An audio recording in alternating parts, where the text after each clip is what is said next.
There are indeed quite a few rally arcade games at the moment, Chaz. There are indeed. And this is the latest of them. Welcome to the Traxion channel. We're going to be playing Super Woden Rally Edge today.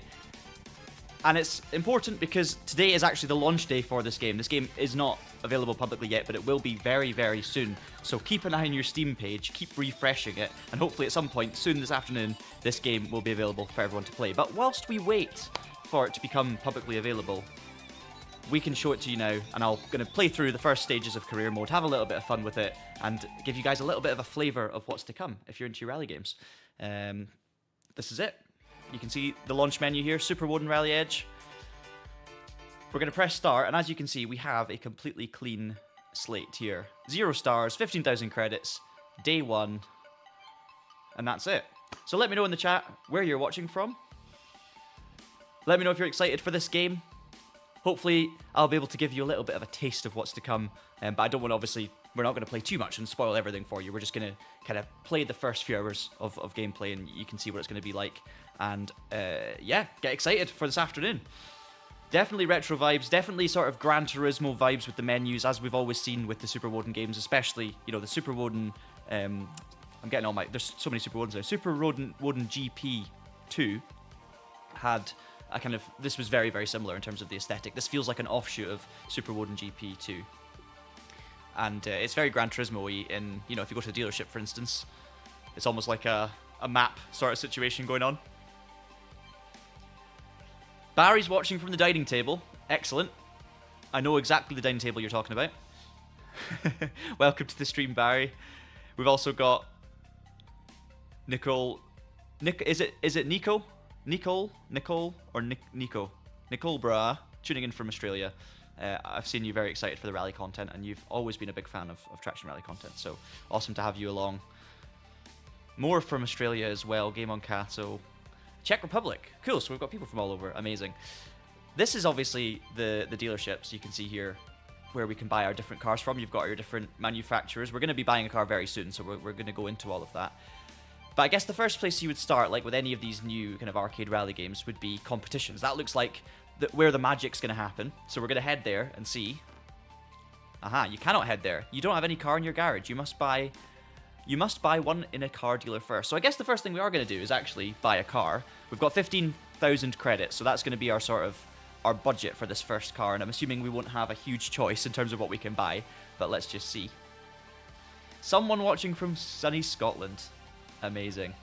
And US as well. I was wanting to stream this a bit earlier today, just because I was really excited to do it, and I know that you guys were keen to see it, but I thought our American audience, our poor American audience, are all still fast asleep. So I thought, well, we'll just hang on until the early afternoon in the UK so that hopefully as many people as possible. I see we've got people from Australia, which is great.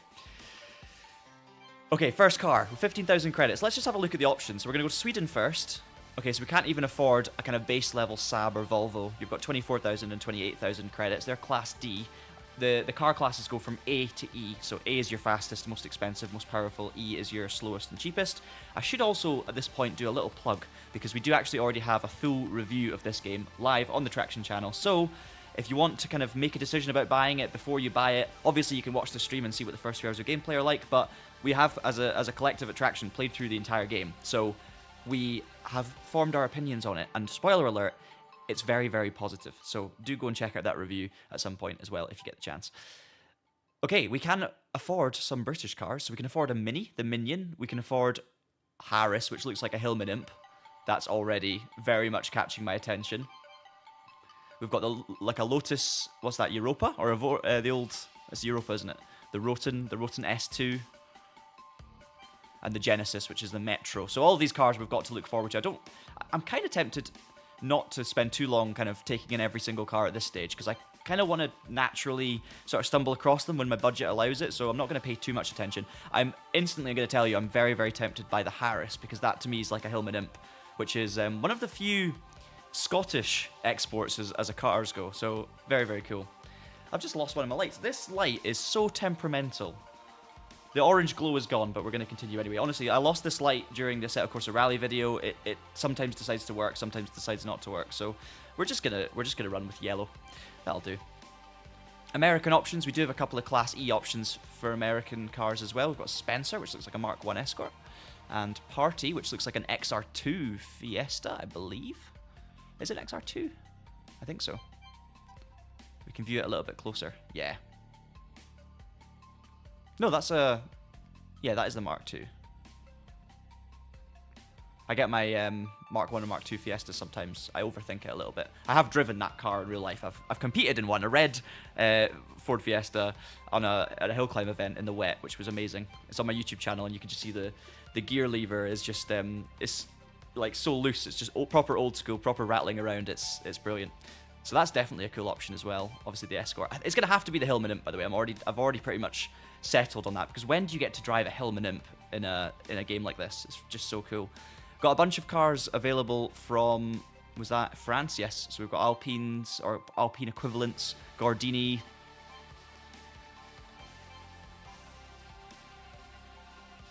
that a Sunbeam?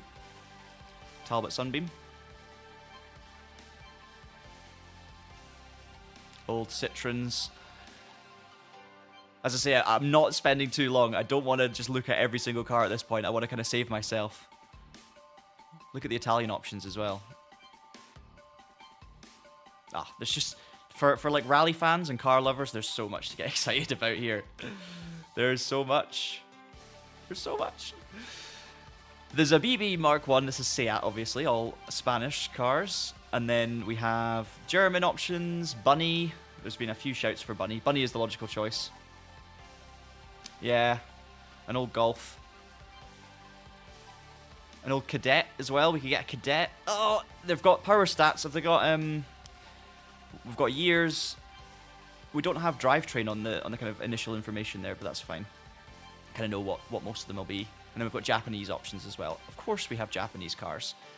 So there's a very quick glance anyway at what's to come. A little bit of a teaser as to what's to come. I'm going to go with the Nanwolf Harris, though. It has to be a Hillman Imp.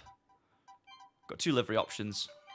We're going to go with blue for our Scottish pride and heritage. Because one day, a long, long time ago, our country actually made a car. It actually produced cars. Could you imagine? It was probably the last one as well.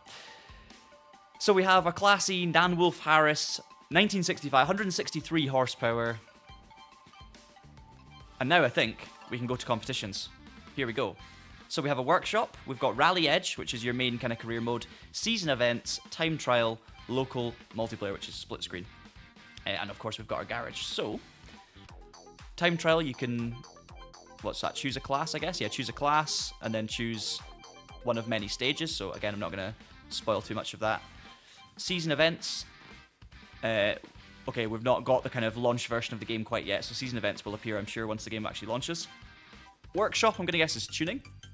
So we've got where we can wash the car, do our oil changes. We can obviously paint the car as well, so we can choose our livery. That's cool. Don't know if you have to pay for it. Yeah, you have to pay for it to color change. All right, makes sense. And we can also change the rims as well. We can buy rims, but we have no money. So right now, we're going to jump straight into Rally Edge, the career mode. We're going to start with our first event. So it's Spain Class E. Rally cars up to 200 brake horsepower. You can do other Class E events, but you have to actually unlock them. So basically, we're getting forced into our first event. It's the Spanish Class E Rally.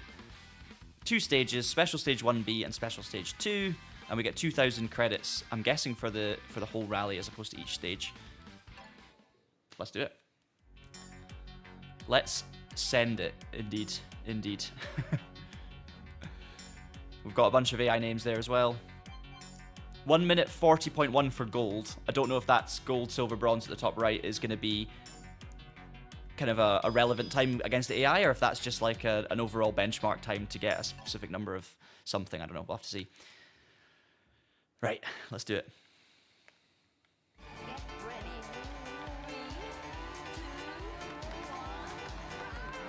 Away we go.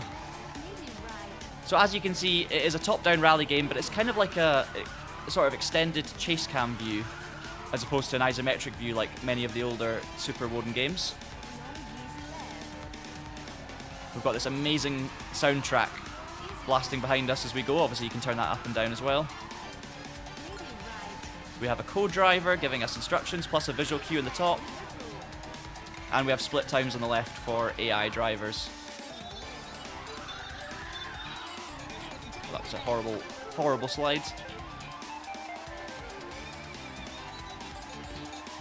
What I am going to do, actually, is turn down the music a little bit, just for the races.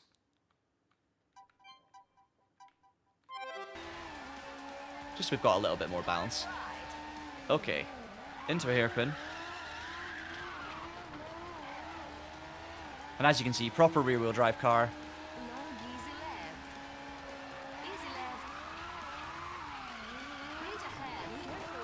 And I can feel the rear drive in the car for like a kind of typical rear-wheel drive layout, but you're also able to kind of induce these big four-wheel slides to get the car rotated around the corners. Very, very satisfying, straight out of the box. Bit of a learning curve, of course, but immediately you can kind of see where the satisfaction is going to come from. That's our first proper mistake, too deep into the hairpin, but we're still up on all the AI.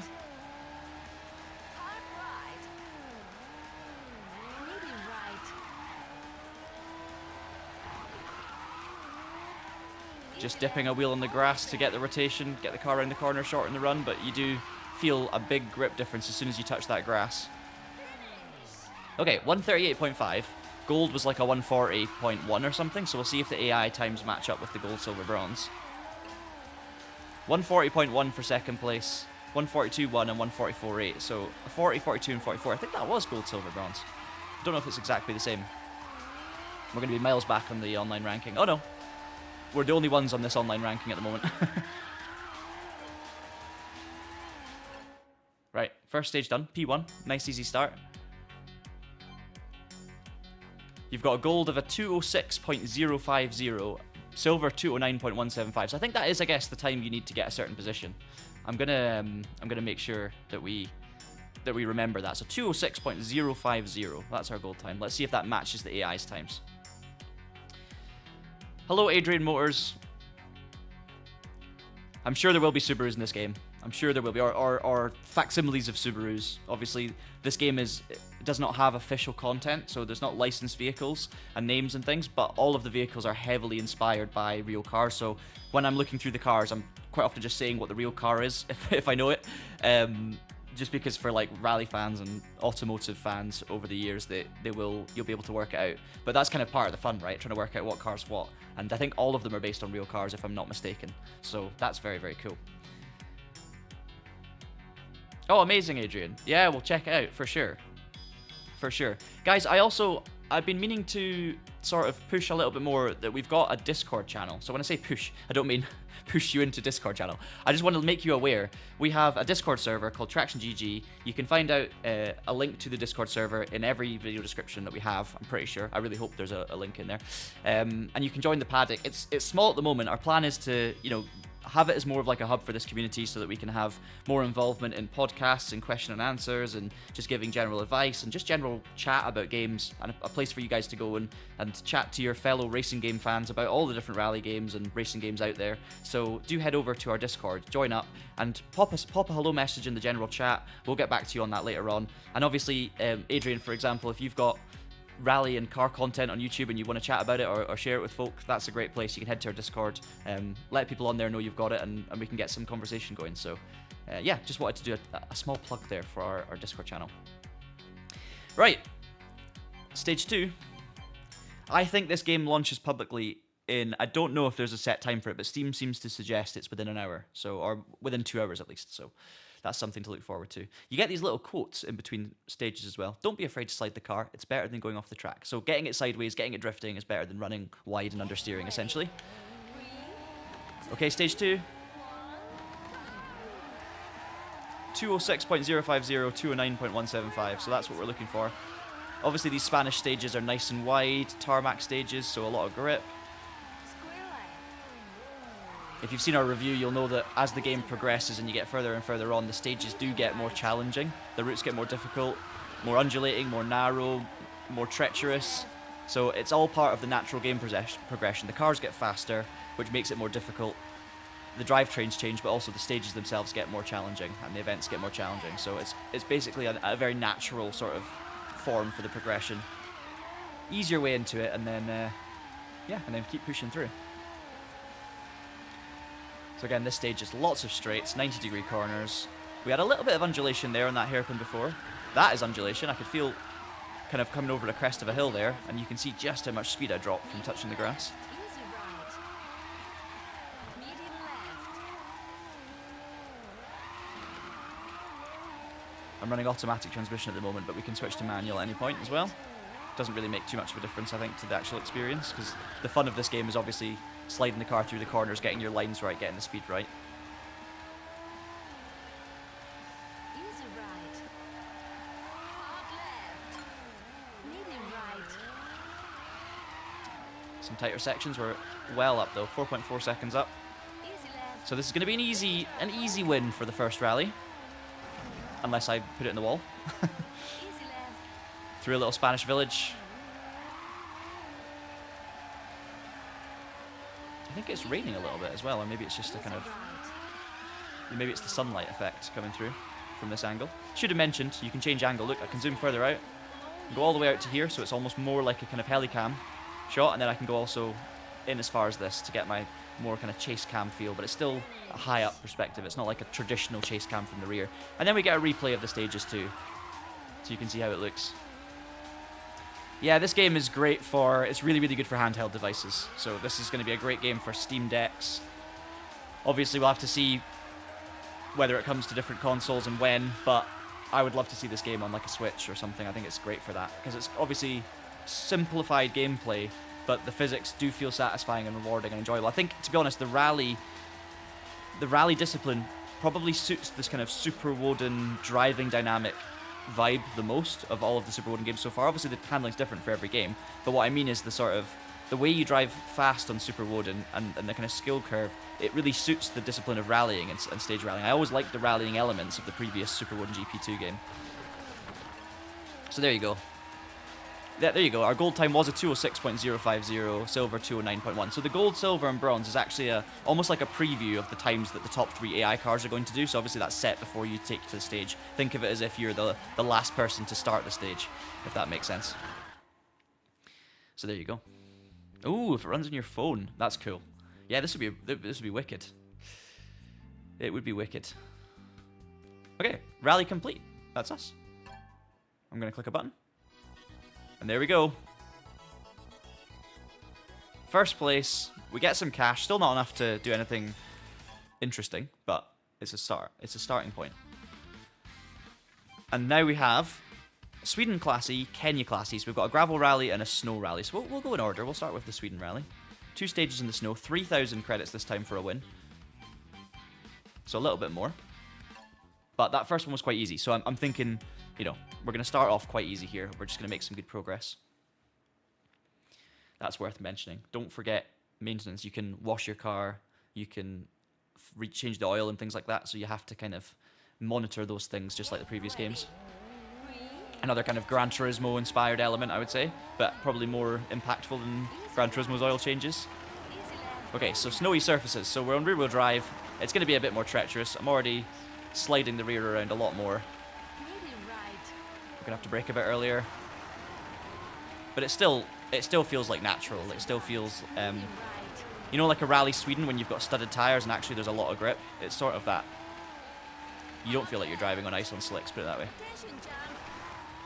Oh, that was too harsh on the handbrake. Bit of a jump.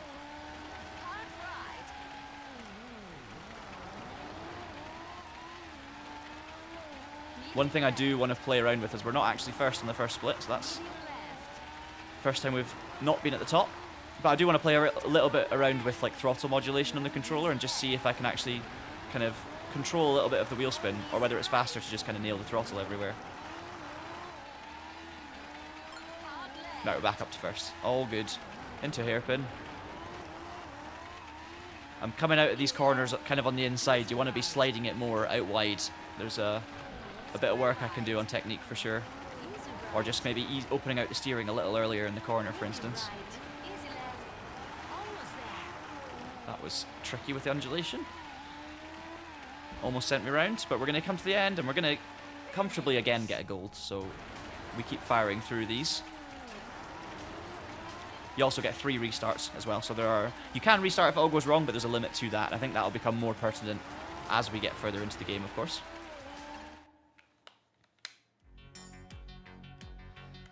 How does it compare to Art of Rally? Yeah, I mean, this is very early days in this little preview, so we'll play a little bit more and then we'll talk about some of the comparisons. I am obviously a massive fan of Art of Rally. Anyone who's watched this channel for years will know that basically from day one of Traction, or at least month 1 or month 2, we've been covering Art of Rally, and I obviously did a lot of videos about that game because it was just, yeah, it was really, really good and amazing and aesthetically pleasing and enjoyable gameplay, and also simple and manageable. Different sort of physics altogether to this game, like a very different, I get a different driving experience, different driving dynamics, different viewpoint, and the car handles differently, but both are amazing in their own right. If you like Art of Rally, you're probably going to like this. Some people will have preferences on the driving, I'm sure, either way. Like, a lot of people actually don't like the driving in Art of Rally. I love it.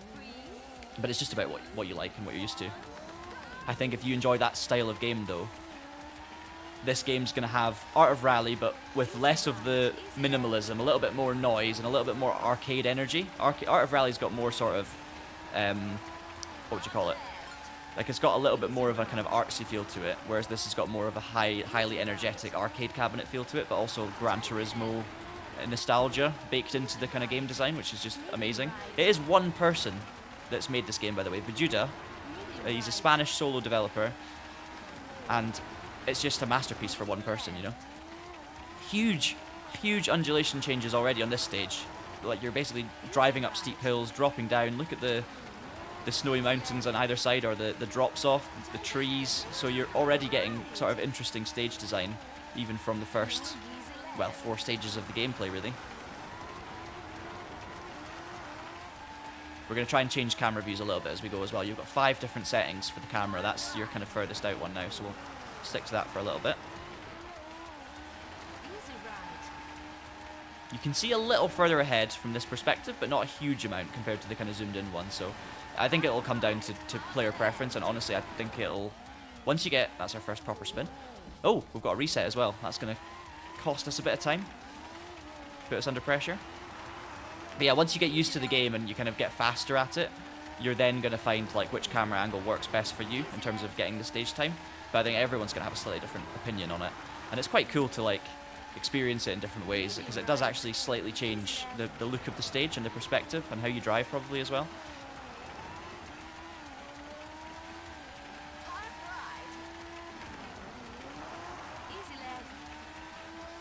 I'm kind of taking it semi-easy with these stages, not absolutely sending it through, because I need to build up the confidence on these surfaces. This car is obviously classy as well, so I've not got a ridiculous amount of power. We just about scraped to gold, 8/10. Keeps the heat on. You've got to monitor the car, you've got to manage the engine and stuff. So we'll see what happens as we go, Terj. We'll see what happens. We'll keep an eye on those things, and I'll let you know. Okay, rally complete. We've won the rally. That gets us 3,000 more credits.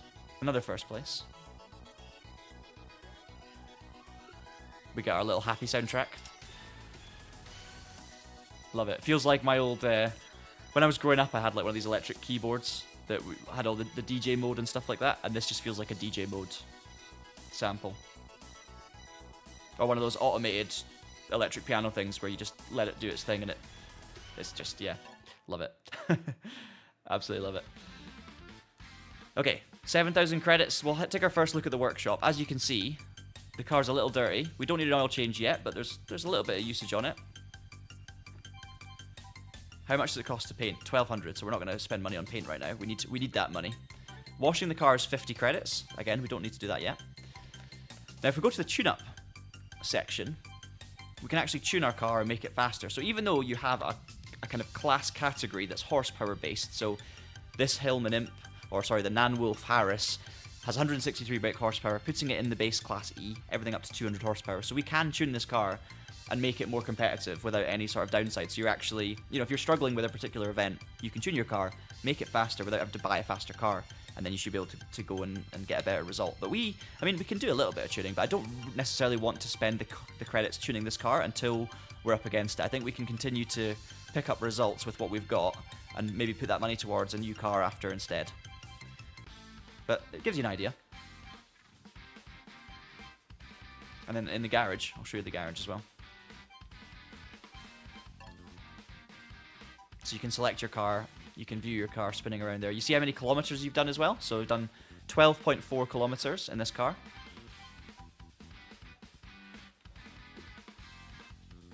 There you go. Naming the car.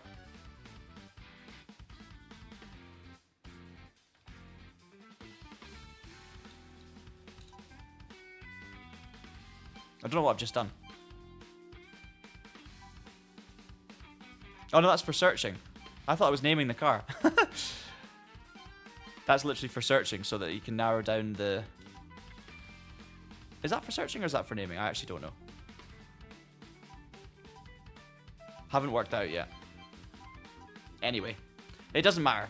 What we can do, obviously, is sell the car for 4,000 credits. So if you need to save up for a car and you don't quite have the money to do it yet and you don't want to do any other events, you can, of course, sell cars and free up your garage.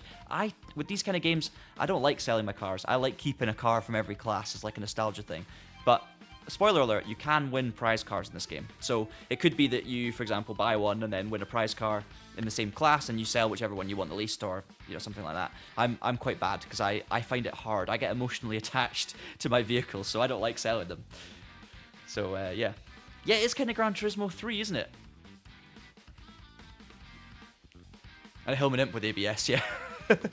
I mean, again, plenty of people still competing in Hillman Imps. In the Scottish Hill Climb and Sprint Championship, there's more than one Hillman Imp competing throughout the years. Like I've competed against plenty of them, and they're very popular. They're just amazing to watch as well. Like rear-wheel drive, loads of fun. They're not slow either. Proper shouty little cars if they're tuned properly. I mean, sort of rally spec. They're pretty cool. And I don't know if I've seen any with ABS though. Just very shouty engines. It is kind of Gran Turismo 3, I think, in the color and the boxiness. I think that it feels that sort of era of Gran Turismo, and the music and the energy, of course. Okay, Kenya Class E, or we can do these other events. So what we'll probably do, you know what, we'll do Kenya, and then we've got 3 different events here which we'll talk about. You've got head-to-head. You've got another Class E rally like the others that we've done already, and then you've got Atlantic Slalom Gymkhana event. So we're going to do Kenya. We'll get through this tier, and then we'll try some of the other things out so you can see what they're all about. Okay, 134.2 to get gold. There's a little bit of advice for you. Installing upgrades on your car is essential. It's not just about power, it's about fitting ABS brakes, or fitting ABS brakes will let you slow down without locking the wheels, allowing for more aggressive corner entry. So tuning is definitely an element we need to think about. Just don't think we need it quite yet. Yeah, I'm sure you guys are going to be sitting there patiently waiting for the game to appear on Steam. As I say, I don't know exactly when it's going to appear, other than the plan is, according to Steam, it's going to be there, within a couple of hours. So fingers crossed. This is going to just fuel the appetite a little bit. That's terrible through that right-hander. Come on. I might be regretting not doing any upgrades if I'm kind of further back pace-wise for this rally, but we'll have to wait and see.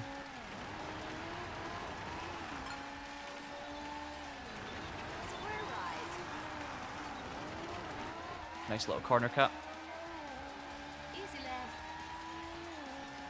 Really, really satisfying driving dynamics when you come to those slower corners and you get a nice 4-wheel slide and you just perfectly pop up on the exit of the corner in the right position. It's incredibly satisfying. Like that, I did not nail that corner, for instance, but when you do nail a corner, you kind of know it straight away. We're in a fight for P1.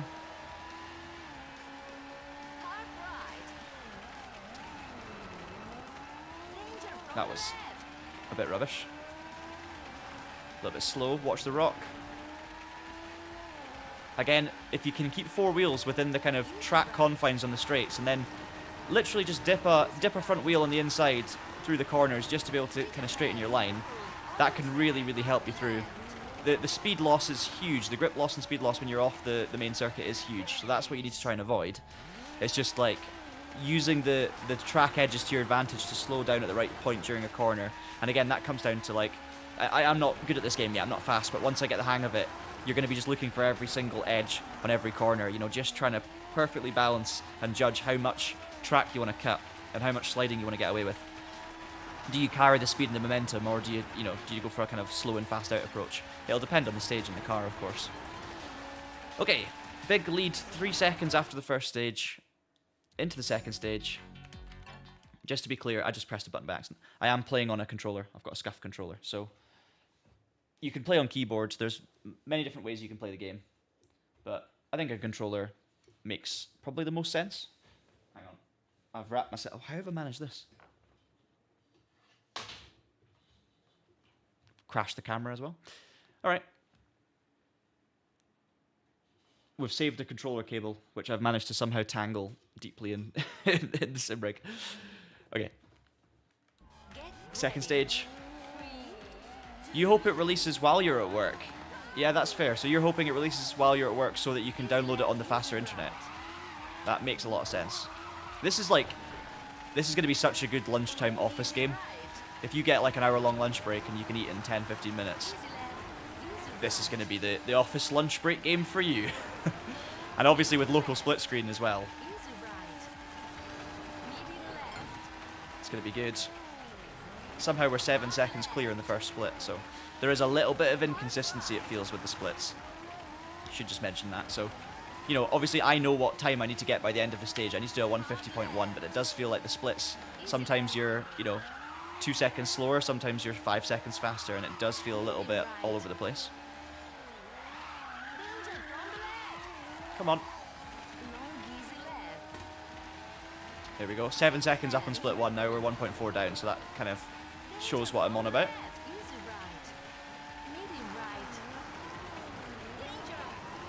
Danger. Come on. Oh, that's the danger, okay. Kenyon Hinkelstein's on the left. Oh, no. This has been a very, very scrappy stage for me. So already the environment's getting tougher, but one thing I really do like are these environments. Like straight away, you could totally see a world where, okay, Kenya is a sort of African plains rally, so you know we'll pick a couple of sort of features and that can be a Kenyan stage. You know, a couple of those trees. We'll have the kind of the yellow sort of grassy areas and a few rocks, and we'll just kind of, you know, do that in lots of different ways. But actually, it feels like the stages have a little bit of individual character and personality. Like some have more undulation, more stop-start, tighter corners, and then obviously some interesting features. Other stages might be a lot faster, and it kind of gives each stage its own individual characteristic. Wow. I didn't even get bronze. 155.9. Oh no. So where does that put? We're 4th in that stage. Where does that put us in the rally? I wasn't even paying attention. I don't think we won the rally. 2nd. Ah, 327.1. Okay. I guess that's a sign that we should do an upgrade. Gonna have to come back and win that one to get 3 stars. Slightly less happy music. Get off at 5. Ooh. Were you in the UK? Because, so you've got... Yeah. I can't even see the clock right now. It's almost, what is it, almost 2 o'clock? Where have I put my phone? 1:30. Alright, it's 1:30.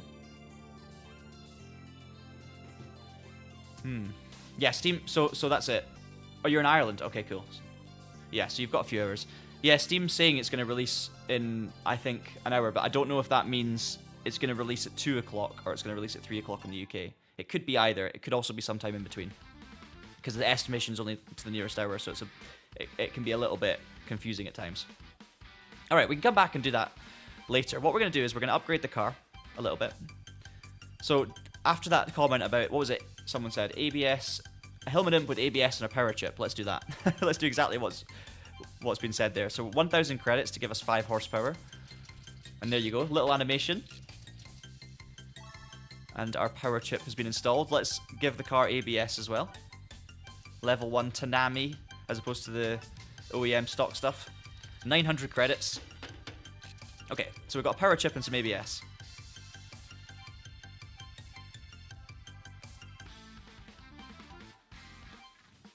Let's do our first head-to-head. So it's 4-2-1 head-to-head. And as you can see, it's almost like a super special rally stage. So you've got like a crossover. 2 laps. We're up against a DeCastro 421. Can't think of what car that is, so I'll have to wait and see. Get ready. But they're going to be running alongside me, so it's one of these circuits where it crosses over. You'll know if you watch the World Rally Championship.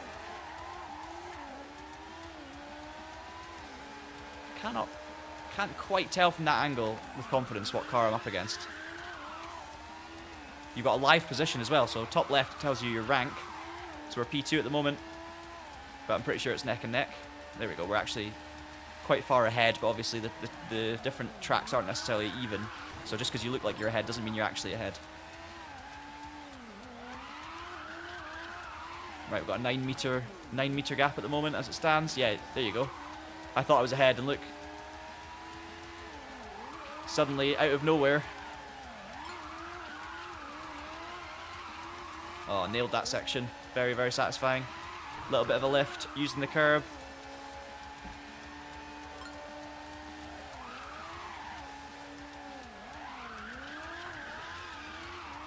Again, a little bit tight on the exit. No. Okay, on to lap 2. So we've just done a full lap with the crossover. And we are 132 meters ahead, so it's looking good.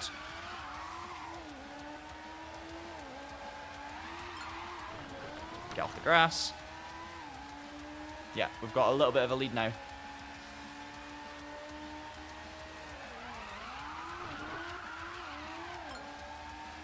$192 meters.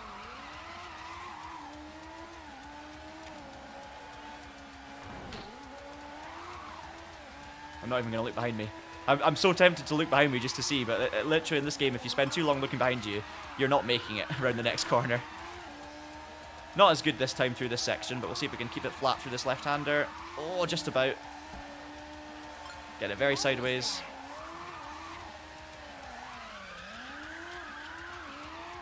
Much better through there.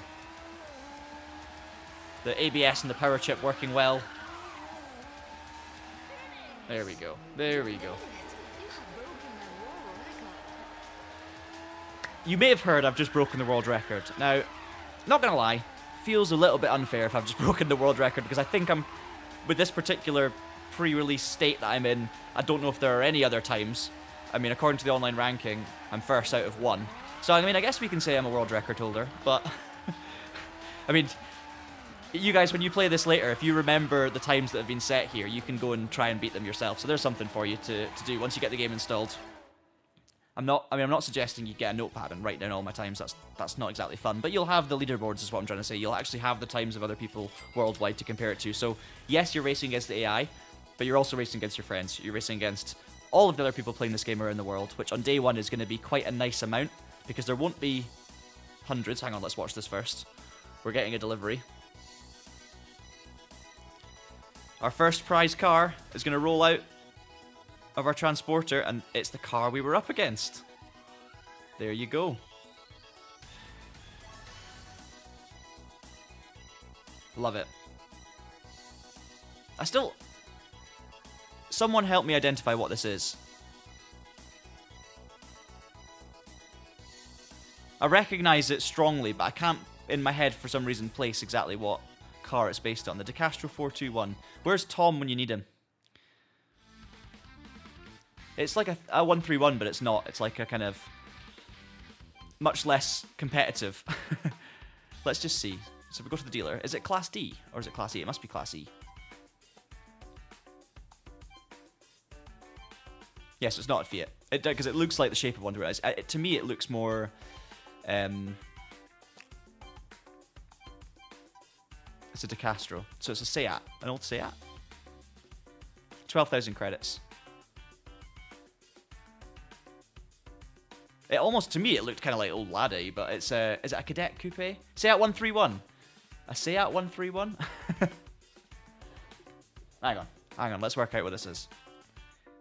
There's a little bit of a hole with some of these 80s cars that are basically the 80s box look. Yeah.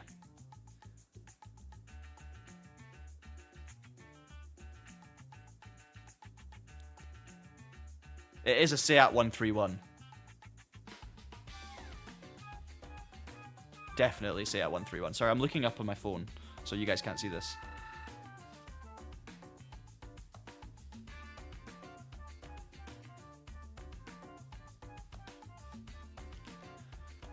Okay, we're good. Because I was thinking it looked like a Fiat 131, and then I was like, hang on, that wouldn't be a class. You know, there are plenty of more competitive versions, so it gets a little confusing because you've got the proper like 131 here, but it's class D in this game.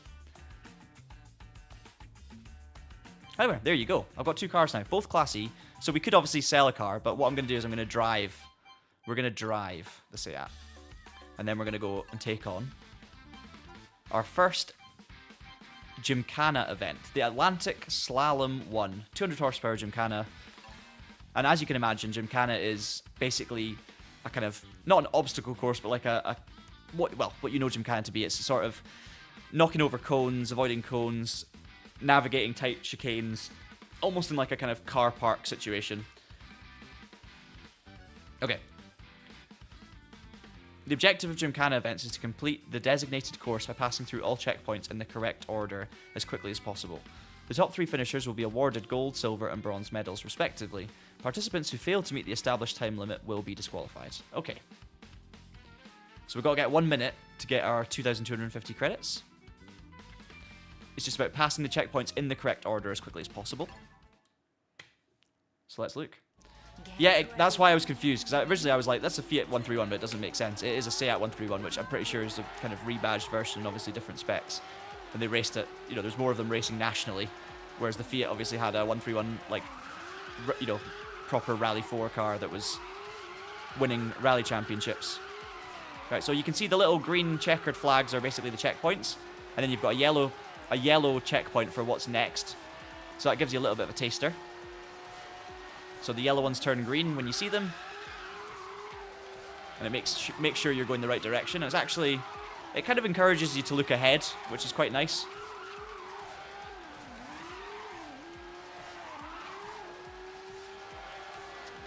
Now, I don't think you actually have to sort of drive through the kind of beam of light. I think you can just drive that direction. It's just a kind of general direction thing. Right, full power to the finish. Nope, we've got one more corner. Oh, almost touched the cone. We're not going to get gold. Got to do some upgrades to get gold, I think. It's going to be a 103.7, so we're actually 7/10 off a silver. So I'm going to do that again, but instead of aiming for the center of the actual checkpoints, I'm going to just try and treat it like it's just a guide of where to go. So we're going to drive it differently. But I am going to do it again. Once we've also done a little bit of tuning to this Castro. Look. I don't know if you caught that. When you hold down what the equivalent of X is in your controller, when you're getting your rewards, it does a little, like almost like a VCR fast forwarding effect, which is just really cool. Like little touches like that. I'm a big fan. Yeah, let's tune up our DeCastro. Let's stick with the DeCastro then. What we're going to do, turbo? No. We don't have turbo. You can see what upgrades you can get by the little box on the left. So we can do an exhaust upgrade. Let's do that. 7 horsepower. I don't want to go crazy on the spending. I think better tires is going to help us, because we can get higher grip tires, which is going to help in a sort of Gymkhana situation. 1,100 for level 1, or we can go for 2,200 for level 2. We're going to go level 1. I don't want to spend all my money on upgrades for Class E cars when we're literally kind of spreading them across 2 different vehicles. Let's do it again. I've got to find 3.5 seconds to get gold. I'm so glad you guys, I need you guys to debate this in the chat, because I don't know the history of the kind of Seat, the 131 sort of situation with Seat and Fiat. This is where I need THL, but THL's in Maastricht for Sim Formula Europe. So we'll obviously be seeing updates from that event, which is awesome, and there's some streams happening later in the week. But while he's away, I need you guys to be my THL, be my beacon of obscure car knowledge from the 1980s.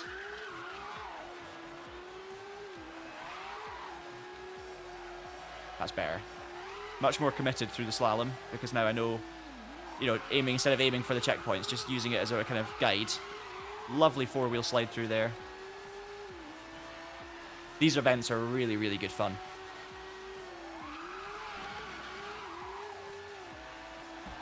Look how much faster we are in this run. 55.1. That was like 8 seconds faster? 8.5 seconds faster? Very comfortable. Yep, it's going to be out soon. Not quite out yet, but it will be out soon. For anyone who is, and I'm sure many of you watching this are desperately refreshing that Steam page to be able to play this yourselves, when it does actually come out, let us know in the chat so that everyone else knows they can download it. And I'll keep on playing for a bit after that as well. Rank 1. We get our money. I'm really enjoying it. Really, really enjoying it. It's, you know, there's so much to be said for a simple arcade-style racing game that is just really good fun, but also has kind of clever and, for me, well-timed and well-balanced progression is so important. Like, it's all very well and good having progression, but it needs to feel like there's a challenge to earn what you need to earn. It needs to feel like enough of a grind where you've earned it, but not too much of a grind where it's boring and you don't get the actual dopamine reward. You need to just get a little splash of dopamine at regular intervals, but enough difference and variation to keep you interested, and enough big dopamine hits to be able to, you know, to properly get you excited to move on to the next part. You know, that's straight away where prize cars is really cool. Being able to win prize cars. Obviously, having so many cars to pick from is great, and just going through all these different locations as the career mode progresses is, yeah, it's really cool. And at the moment, I'm just excited about earning the money so that I can buy a Class D car. We're going to do Rally Finland here, which is, of course, Class E as well. So then it's all Class D from that point. So we might need to either, well, probably need to save some money, actually. Maybe even sell a vehicle in order to get a Class D car. I said I didn't want to sell any vehicles, but we might have to. Rally Finland.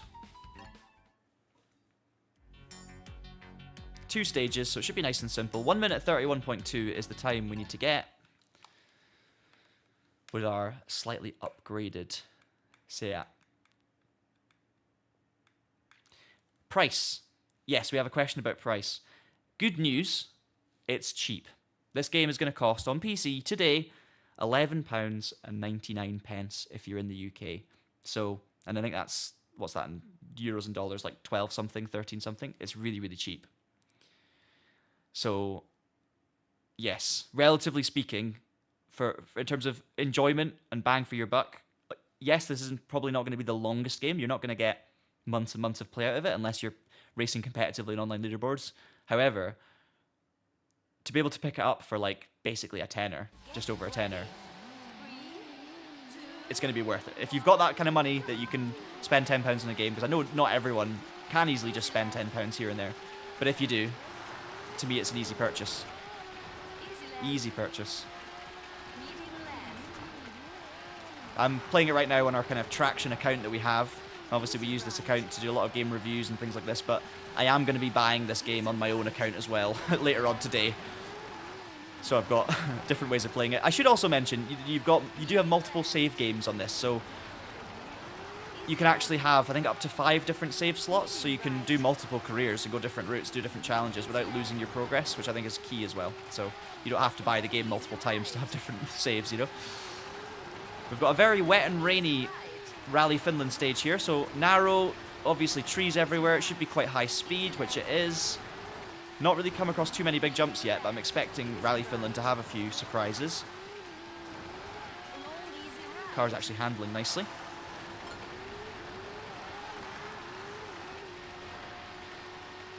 You can see the progress bar in the top right. We're already near the finish of the stage. 1:31.2 is the target time.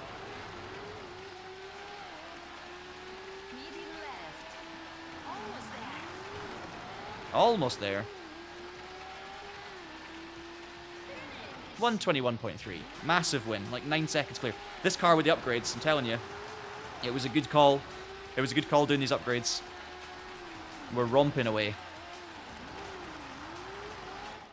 I'll change to manual as well after this. Right, big long stage to finish off. 2:43.1 to get a gold. So it's longer. We've got to stay concentrated, but we should have the pace. Get ready. 3, Unfortunately, Gordon, I don't know when it's dropping on console. But obviously you will be the first to know on the Traxion channel. easy left. Easy right. Easy left. Easy right. Easy left. Whoa. Oh no. Come on. Ahead. Careful. I was being too aggressive with those, with the slalom around the bales there, and had my first, let's say, the first proper crash. There's a finish jump. Here we go. This is more of like a traditional Rally Finland stage. You've got the water on the one side, you've got all the trees, you've got big jumps, bridges. The rain does make it proper murky. You've got lightning strikes as well.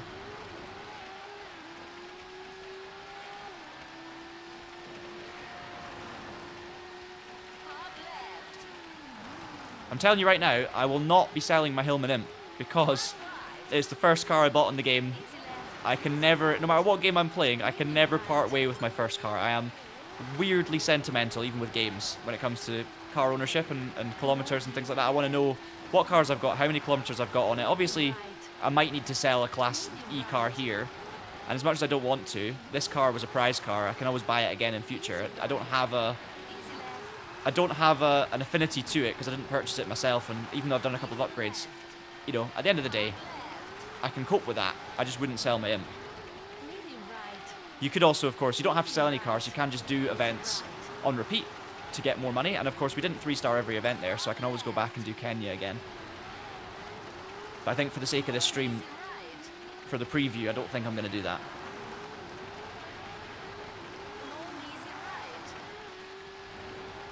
Right, we're getting there. 2 minutes into the stage. Another 40 seconds to go.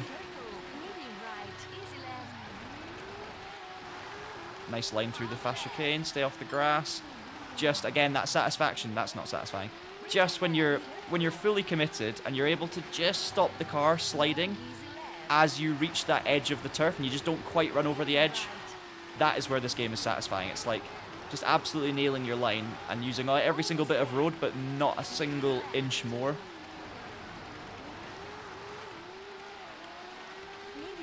Really annoying when you come out of the corners like that, though, and you're not quite using all the road.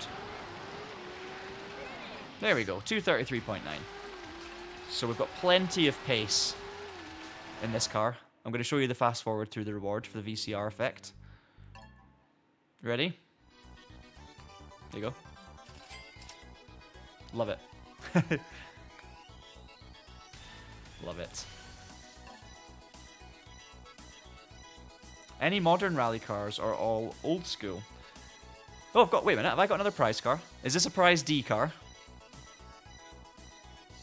It's prize D, a Class D car.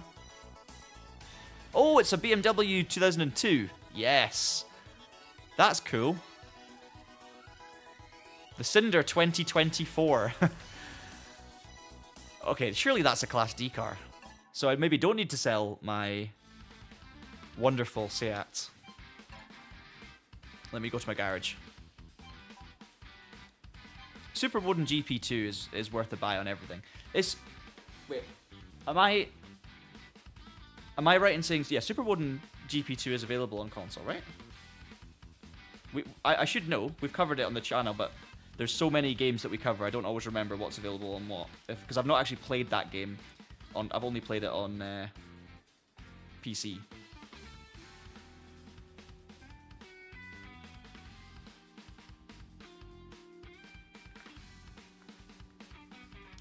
A Hillman Avenger, yeah.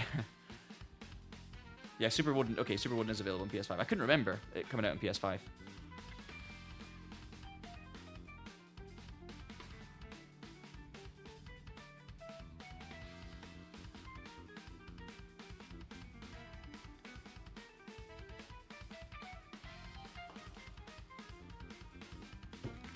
was going to look at my Hillman again. I'm pretty sure that's an Imp. That is an Imp, right? That's not an Avenger. But please correct me if I'm wrong. It's little, short and stocky. Okay, our BMW is Class D. So we don't need to buy a Class D car. I mean, I love this car. This is a classic, so I'm happy to just try that for a little bit. I was going to actually have a look at the dealers, though, just to kind of go over our Class D cars now that we're kind of at that level. We got the question from Gordon as to whether or not it's modern cars are all old school. So I will look through them now. You've also asked, who's your top 3 WRC drivers of all time? I mean, do we need to stream on that separately? Do you mean as in who do I think's the best, or who are my favourites? If we're going off of like favourites, Colin McRae, for obvious reasons, just an absolute hero. And I'm sure anyone in Scotland would say the same, not just because of the Scottish thing, but just because, I mean, worldwide, Colin McRae is an absolute legend. So obviously to have him, and obviously to lose him as well at such a young age, he's just on a different plane in terms of sort of how he's viewed. So Colin McRae for sure, both in terms of probably one of the best and favourite for sure. Marcus Gronholm, I love that man. Marcus Gronholm is just the best. Massive fan. So there's two for you of kind of not super old school. I love like Ari Vatanen and Pentti Ricola as well. Like massive fan of their sort of energy, and Louise Aitken-Walker, people like that as well. But then in terms of modern day stuff, in terms of current WRC drivers, I really am desperate for Elfyn to win a title. So I'm a massive Elfyn Evans fan. But not only Elfyn, you've now got John Armstrong in the WRC for next year, who is kind of a friend of the channel. He has been, we've interviewed him in a podcast before, but he's also been presenting on some old Traction esports broadcasts. And he's obviously someone who's come from the sim racing world and is now going to be in the World Rally Championship next year in a factory Ford drive. So for someone to have been working at Codemasters for EA Sports WRC and Dirt Rally and all these games, and obviously doing his real rallying on the side when he can with the budget he has, to be able to see him actually getting the opportunity to take on WRC, I'm going to be full John Armstrong fan next year for sure. And the final person I need to mention from current day stuff is Ollie Solberg, because Ollie Solberg, not only do I love Petter Solberg and Ollie Solberg, they're just great. I love watching them. Such good value, and Ollie's an amazing talent, definitely a future champion material. His co-driver Elliot Edmondson is also the brother of a good friend of ours, Lewis. So for that reason, I'm massively supporting Ollie and Elliot, and I want to get to a WRC event to support them in person as well at some point. Maybe this year, maybe next year. We'll have to see how it goes. But that's a little bit of an overview anyway of my past and present WRC heroes, let's say. So yeah, we will move on to showing you the cars, Gordon. So I think it's majority old stuff. In terms of new, I don't know what's the newest car on here. You do get like 90s stuff, but we'll have a look. So you've obviously got 80s Group B there. You've got old Lotus and things like that, old Mini. So there's all British classics. Only classics for the Swedish cars as well. The old Volvo, the old Saab. BMW M3. There's a kind of newer M3 as well. So you've definitely got 90s options.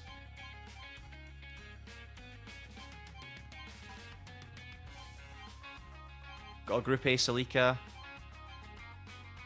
Lots of Group A stuff. So you've got the Subaru, but it's only the kind of... Oh wait, there you go. Maelstrom. Pretty sure that's like a modern day. It's almost like the Gymkhana equivalent special car, but it's not. I mean, it's obviously not a new car. It's 1983, but it's like, yeah. So I wouldn't say that's new at all. It's just that there's been a modern interpretation of that car for Gymkhana and stuff. But yeah, it's basically Group B 90s. You've got the Subaru, the 22B two-door Impreza. You've got the Evo, but it's the, what's that, the 98, 97 Evo? 96, yeah. Corolla. So I'm guessing like Group A is your most modern, but maybe some special one-offs. That's 99. Yeah, 99. It's going up to the 90s for sure, because that's the 1998, the first version of the Peugeot 206, which competed in 99. You've got the 306 Maxi, 96. You've got the Zara kit car, I'm going to guess, from 99 as well, 98. Oh no, what am I talking about? That's not the Zara kit car. From the front, that looked like... The Zara kit car's up here. There you go. Oops. 99. But I've seen nothing beyond 99 yet. That's proper rally lore.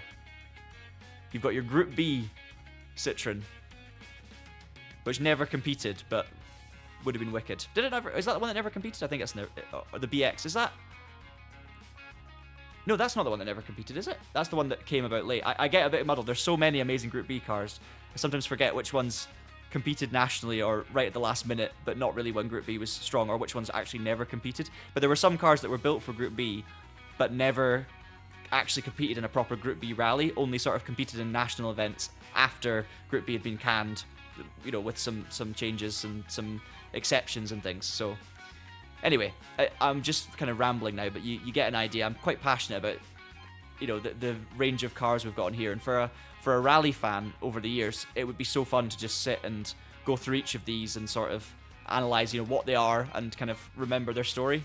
So maybe we can do a video on this game. I don't know if you guys remember from Traction way back in the day, but I did a video about 7 rare rally gems that were on Art of Rally. So we covered 7 cars that were kind of forgotten about rally cars, or rare rally cars that a lot of people didn't know the story of, and we did a video about that on Traction.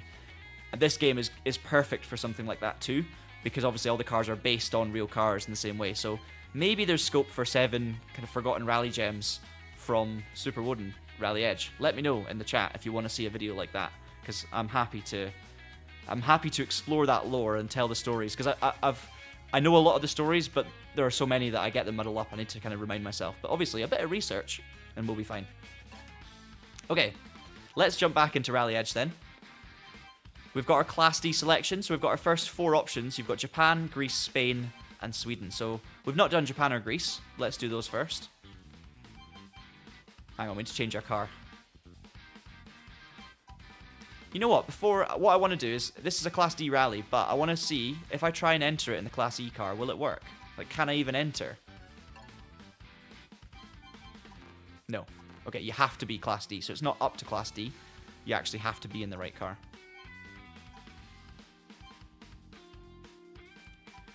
One thing I do want to do... Sorry, I'm clicking all over the place by accident. I want to select the BMW, but before we jump in, I want to see what different paint schemes there are, because obviously we won this car. So you can go for the Jägermeister-inspired orange livery, or you can go for the white and red alternative. I don't know what the kind of initial... Is that also a kind of Jaeger-sponsored car? Anyway, we'll stick with the BMW colours for now. Let's see, with no upgrades, can we be competitive? 3 stages of Japan. Let's do it. Yes! GT4 is full of amazing obscure rally cars. You've got like the Starion, things like that. The proper Group B one. Skyline Bluebird. Get ready. Right, we're going to go for the furthest out angle for this, for first stage, and we'll go for the closest one for the next stage. The BMW 2002 is an iconic car. It's rear-wheel drive, so I'm expecting it to feel pretty similar, to be honest, to the Seat we just drove, but more powerful and a bit more leery. And that's exactly how it feels so far, but I am going to note that the Japanese stages are way narrower straight off the bat than the stages I've done so far, so it's already feeling like a bit more of a, as you can see, a bit more of a challenge. Easy ride. Not a good start to the stage, but we can recover from that.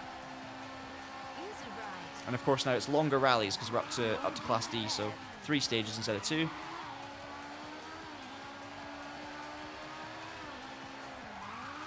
easy left. Straight ahead, circle. Over the bridge, very Art of Rally-esque. Easy ride.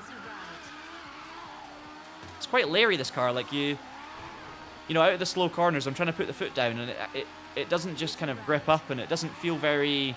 It doesn't feel like kind of instant... Oh no. Almost our first big crash. Just about got away with it.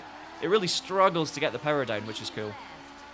I don't just feel like I can drive out of the corners and kind of accelerate away. You can see it there, sliding out wide, knocking over the sign. Straight ahead, circle. Does not have the grip that you might expect, but of course with a car with no upgrades, it's good to know that I can actually make this improved. I can improve this, I should say. Oh my goodness. Hard right. Hard right. It's not been a great stage for me. I don't think we're going to win this one, but we just got to stay in the mix. Easy right. That's not going to help. Medium left. Need to be a little bit more... I need to drive a bit more sensibly now with these more difficult stages. You can also... Like, there, I can massively feel the uphill, which obviously you can't see as well from this perspective than you would from, obviously, an onboard or a... Almost there. Easy right. No! From a proper chase cam. Easy left. but it massively affects the way the car handles. And obviously, you've got to take into account the elevation changes in terms of how you drive as well, because you know it's going to massively impact like your braking, for instance, on the downhill. I had to go really early there. We're way off the pace though. 231.9. I did mess up the stage big time. But it looks like we're going to need upgrades to be competitive, and I'm going to need to drive better. 5th on stage 1. But I'm not going to give up on the rally. 11 seconds to catch him. How's the handling compared to Art of Rally? Yeah, it's... I like the handling on Art of Rally. And I think that the perspective obviously changes things, but this, to me, is a more approachable driving experience than Art of Rally in terms of the physics. I think it's easier to get the hang of this game, or at least get to a certain level of this game, than it was in Art of Rally. And I think the angle helps that, because, of course, being isometric, Art of Rally is a totally unique sort of experience, whereas this is a little bit more linear. So yeah, I'd say this is easier to pick up and play. Which is more enjoyable? I think it totally depends on preference. I wouldn't say either is categorically more enjoyable, because I've seen people that really don't like the handling on Art of Rally, and I think the handling is great on Art of Rally. Not perfect, but I think it's really enjoyable once you get the hang of it and you get into a rhythm with it. You can just nail some incredible stages on that game. And this is exactly the same. Like, this game has a really satisfying handling model that feels incredibly rewarding when you get it right. There's different sort of limitations to both in terms of how to get it right, and what it feels like when you get it wrong is different as well. Like, slightly off the road, it has a different sort of impact. But this one just really, really rewards you for sticking within the white lines. When you, for example, are on a straight or coming out of a corner, it's all about using all of the road, but no more than that. But then when you're in the corners, if you can just clip the inside nicely and use that to scrub off a bit of speed and obviously cut the track a little bit, it can also work to your advantage. So it's not just as simple as don't go beyond the lines. So there's nice nuance to it as well. It's kind of like, I think we said in the review, it's benign but nuanced. And that's in a positive way. It's not my favourite physics of any arcade racing game I've ever played, but it's definitely up there in the very enjoyable category.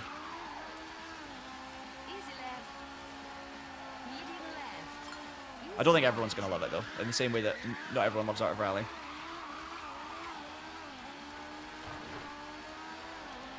Right, I need to be on it. I need to make up like 10 seconds to the leaders. I was going to change the view. There we go. Right, focus. No! I swear I missed that Armco. That might have been... I don't know if that was just me not seeing the Armco properly, or if that was the contact for the Armco being slightly different to the kind of look of it. But yeah, from this angle, you just can't quite see as far ahead at certain moments, especially when you're heading uphill, which does make it a bit tricky. You're relying fully on pace notes. The higher up perspective, you do just see a little bit more of what's ahead of you.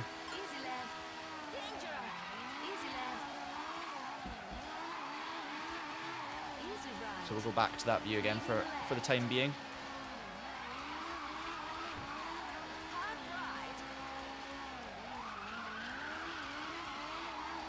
You get vibrations through the controller as well when you get wheel spin, so obviously you can't see that, but every time my rears are spinning up I get a lot of vibration.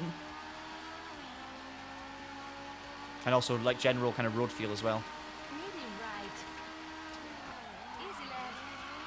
And this is all fully default, I've not touched any settings.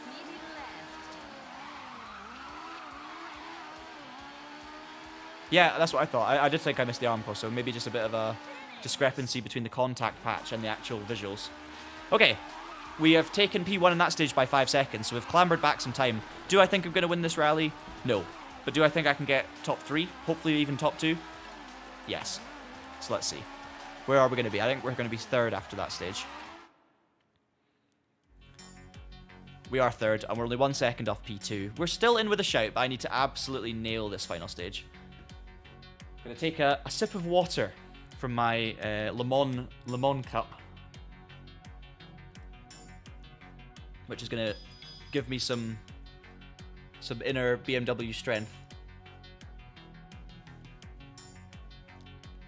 It's not the BMW on it. Right. Full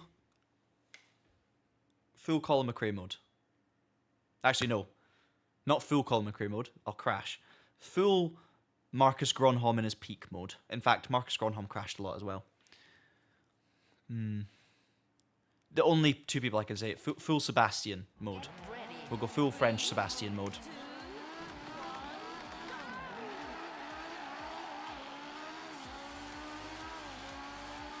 2 minute 4.4 to get. It's a bad start.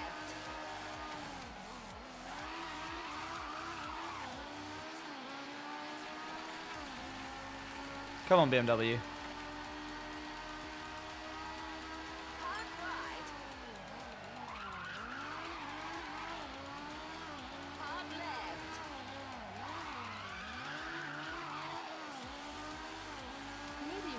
I've got a plan for after this rally, what I'm going to do with this car. Easy right. Danger. Easy right.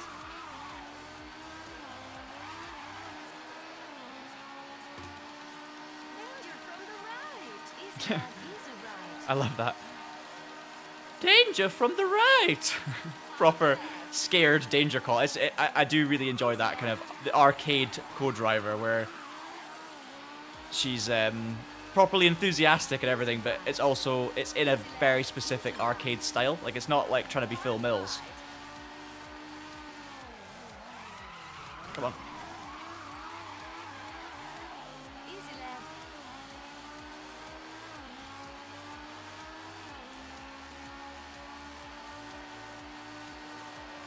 Medium left. Medium right. No, that's going to cost us a couple of seconds, and we can't afford to lose a couple of seconds. I think basically I'm fighting for second in this rally now. I'm not going to pay too much attention to the split times because I know they're not the most accurate in terms of they're not accurate. They're just they don't give you a realistic idea of where you're at versus your opponents because obviously they kind of fluctuate a little bit strangely. I did a 2 at 1.1, so if I hadn't had those two stupid little crashes into the Armco, I would have won the rally. What can you do? What can you do? We'll have a look at the options and we'll try and change things. Second in the rally, we'll take that. That is going to be some money. And now, I'm going to sell the car. Yes, the beautiful BMW, which I love dearly with all of my heart. It is a prize car, and this is just a little, this is a little teaser demonstration. I'm not going to get too sentimental. I can always buy this car back again in the future, but what I'm going to do is I'm going to sell it for 7,000 credits, which gives us 20, well, let's calculate this first. That gives us 25, just under 26,000 credits if I sell this car. So what could I get in Class D for 26,000 credits? Hopefully a bit less, and I can upgrade it.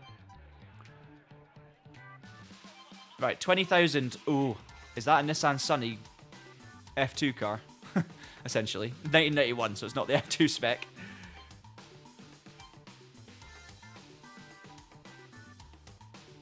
Interesting. Is that a Pajero? That's also within our budget. Honda Civic, 25,000. We could go for something like that. We could go for front-wheel drive Chaos.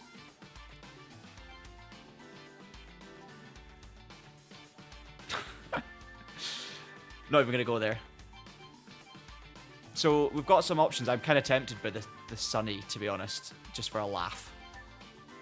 And it's got the proper livery as well, like the F. I'm tempted. I'm tempted by that, and I've got 5,000 to upgrade it. Let's just look at our options, though. The BMW is 21,000 by default. Oh, we're so close to the Bertie Fisher M3. I wonder if they've actually called that the Fisher as a sort of tribute to Bertie Fisher, who did drive an M3. But we can't afford it, so that's out of the question. Italian options. Oh, we've got the old Fiat 12... What's that, the 121? The 124? 121, I think it's called. It's the one that's on... I always forget the numbering for these. It's the one that's also on... Is it? No, it's not the one that's also on Assetto Corsa Rally. Anyway, I'm getting muddled. We can't afford it anyway, or we can, but we can't upgrade.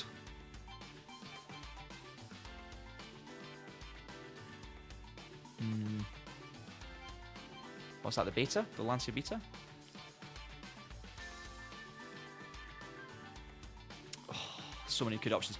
I'm really still thinking Nissan Sunny.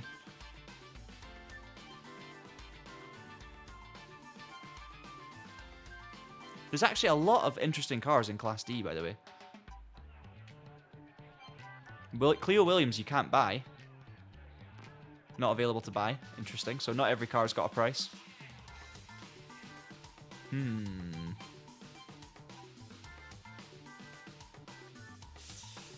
There's a lot of temptation. A lot of temptation.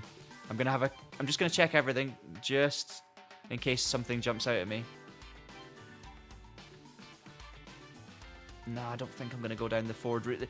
Fords are, don't get me wrong, rally Fords are amazing. I have all the love in the world for them, but I want to go something a bit more rogue, because you can drive these sorts of cars in plenty of other games, Capris and all sorts. And then the Saab is also Class D, but it's too expensive. I want to be able to upgrade. Yeah, I think I'm settled. We're gonna go all the way back. We're gonna buy a Nissan Sunny because I also want to try front-wheel drive and see what that does. And we're gonna buy it in the proper, familiar blue, white, and red. Oh yeah, I need to sell first. Okay, we've decided we're gonna buy the hair. Sell the beautiful BMW, buy the horrible hair. And we're gonna upgrade it and we're gonna make ourselves a monster. Yeah, it's a Capri. Plenty of escorts. There's all sorts. There's also like proper old group, like fancy. What they call Group 4 Capris or Group 5 Capris?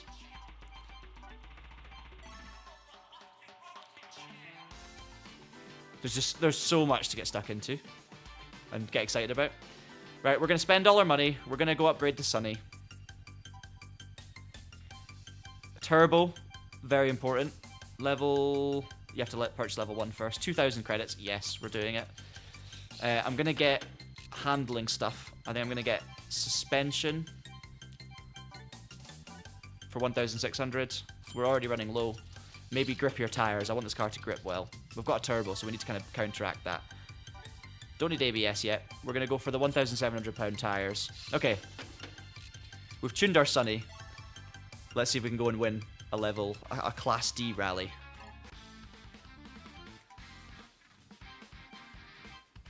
We haven't done Greece yet, so let's do Greece. 3 stages. Varied length, but all between 1:50 and 2:35, so actually not that much variation. 6,000 credits at stake. We're going to need that money, and we're going to upgrade the car further if we win this.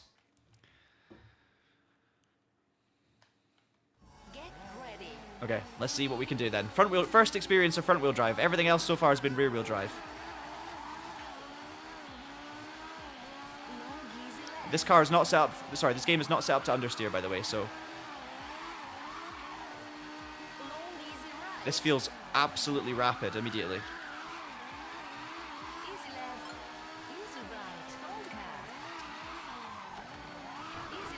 Nope, get back on. So it doesn't really feel front-wheel drive. It sort of just feels...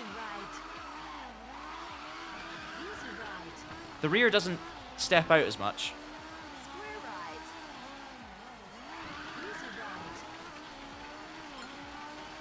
But actually, it feels a lot more similar than you might expect.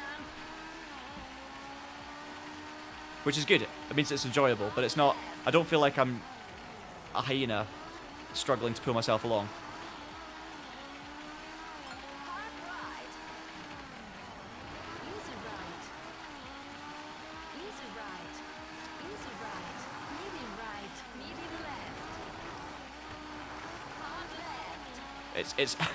It's handling so nicely.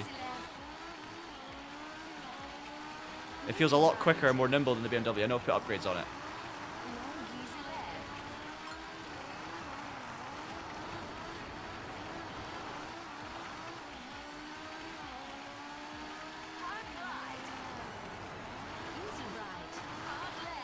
Nice little corner cut. Oh, brick wall. That was tight hairpin. Would feel amazing if you got that right, which I didn't. And we're going to romp away to a stage 1 victory, 146.5. So What's that? 7 seconds clear of Bradley Glover in P2. I'm not going to lie. My initial reaction is, ooh, this isn't feeling... It's feeling really satisfying to drive, and it doesn't feel as wayward as a rear-wheel drive, but actually it doesn't feel like you're dragging yourself along. It would make so much more sense if this is the four-wheel drive Sunny. You guys are absolutely right. I don't know. I'm not even thinking, but actually, it would explain the feeling of the handling a lot more and the sensation I was having because it's the four-wheel drive Sunny, not the front-wheel drive Sunny. I need to pick a car that I just, for some reason in my head, I'm like, yeah, you know, Sunny, F2 Sunnies, front-wheel drive.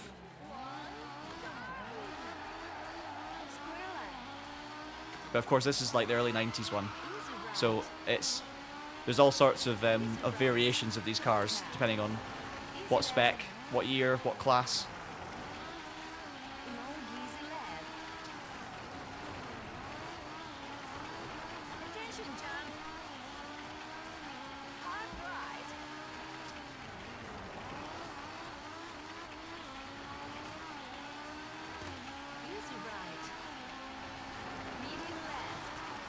Grease stages are challenging, but really nice flow to them so far. Easy left. Medium right.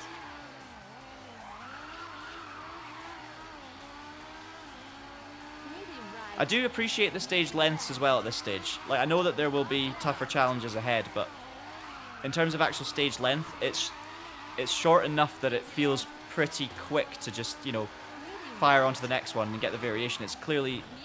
It's arcade inspired in that sense, where you're not just stuck scrambling along like a 10-minute stage. And obviously, this isn't a rally simulation.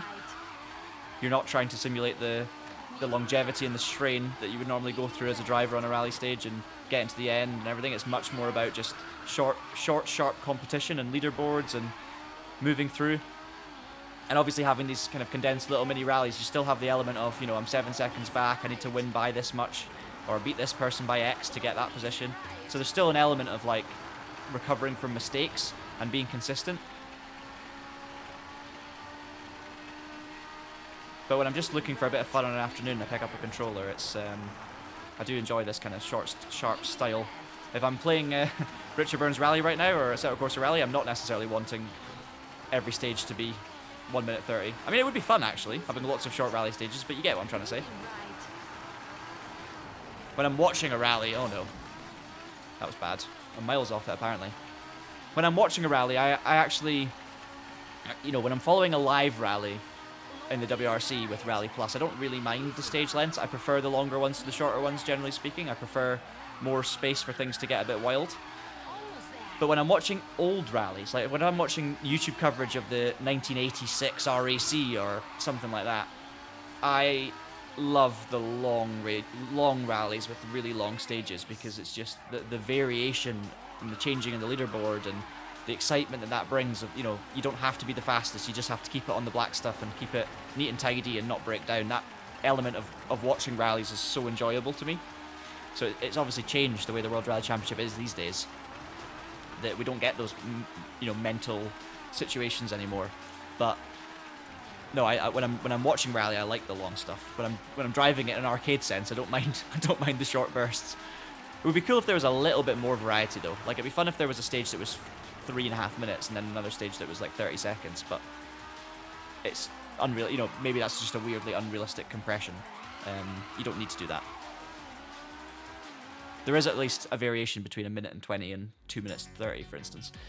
We drew for the stage win essentially in that one, so we still have a 7-second lead. One stage to go. It looks very twisty, according to the little map that we've got on the right-hand side.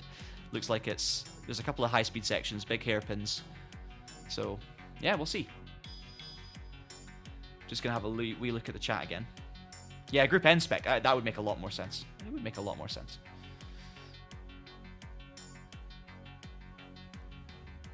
Is it wheel compatible? I am sure it won't be. I've not actually tried it with a wheel.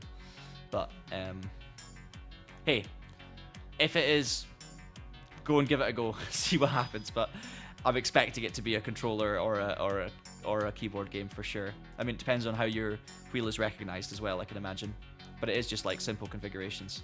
I don't know if you're gonna have like sort of full axis support. You can, I mean, saying that, it does have analog axis support.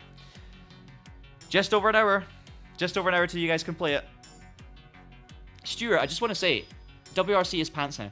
It is to a certain degree.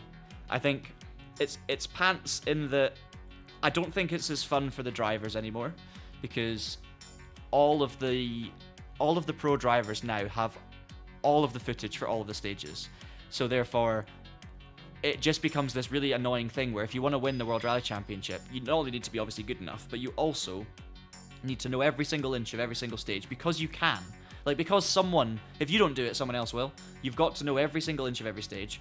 You've got to drive every stage like it's a video game, like you know every corner, and the pace notes are literally just a reminder, like a guide to keep you tuned in with what's coming up. And that to me is why the World Rally Championship isn't as exciting, potentially, or at least from a driver's perspective, isn't probably as fun as it used to be. And that's why I think a lot of top drivers are leaving when they're in their prime, or before they need to leave. They would easily get kept on by any team, but they're leaving because it's just not as fun. I think that's why Calais gone, and I think that's why Oit's gone. However, there is also, stages aside and sort of rally discipline as an overall sport aside, because I think national rallying is maybe a little bit less extreme in that sense until you get to the highest levels of it, in terms of like watching all the onboards and, you know, knowing every single corner and the speed you can take it at. But there's also a thing where this year is a transition year for the WRC. Next year is the new regulations, which are going to massively change everything. You're going to have WRC 2 cars that are basically the same speed as the WRC, you know, the new gen WRC 27 cars. You're going to have different manufacturers probably building body shells and shapes. You're going to have so many more drivers that are in a car that could win. So you're going to have, you know, a guy who's 20th on the road at his local rally, like a Robert Verves in Estonia, probably fighting for the rally lead on day one, or fighting for overall victories, because of you're going to have more people that are in cars that are fast enough to win. So next year, as in 2027, the WRC, I think, is going to be, the cars aren't going to be as exciting, but the sport is going to be more exciting, in my humble opinion. And secondly, even though this year's a transition year, as I said earlier, for me, I'm going to love it, because I've got Elfyn Evans fighting for a championship again, but with his best chance ever, because Calais is also not doing a season, and obviously Ogier is back for a part season, but Oit's gone as well, so Elfyn's got another chance. I've got Ollie Solberg in a full season Toyota, and he's quick enough to win rallies, already proven that. Could be a surprise contender for the championship, who knows. And then you've got John Armstrong in the Ford as well, doing his first season. So I've got so many points of interest on a personal level in the WRC this year. I'm excited for it, but I'm also fully aware of the fact that it is a bit rubbish as a sport right now. Like, it's not rubbish, but relative to what it has been in the past and what it can be, and what it hopefully will be again, it's just not going through the best phase. So there's my WRC rant. I've just pressed a button by accident, so I guess we're going back to the menu. That's fine. I don't know what I pressed. I hope I didn't like leave. Oh, there we go. Okay.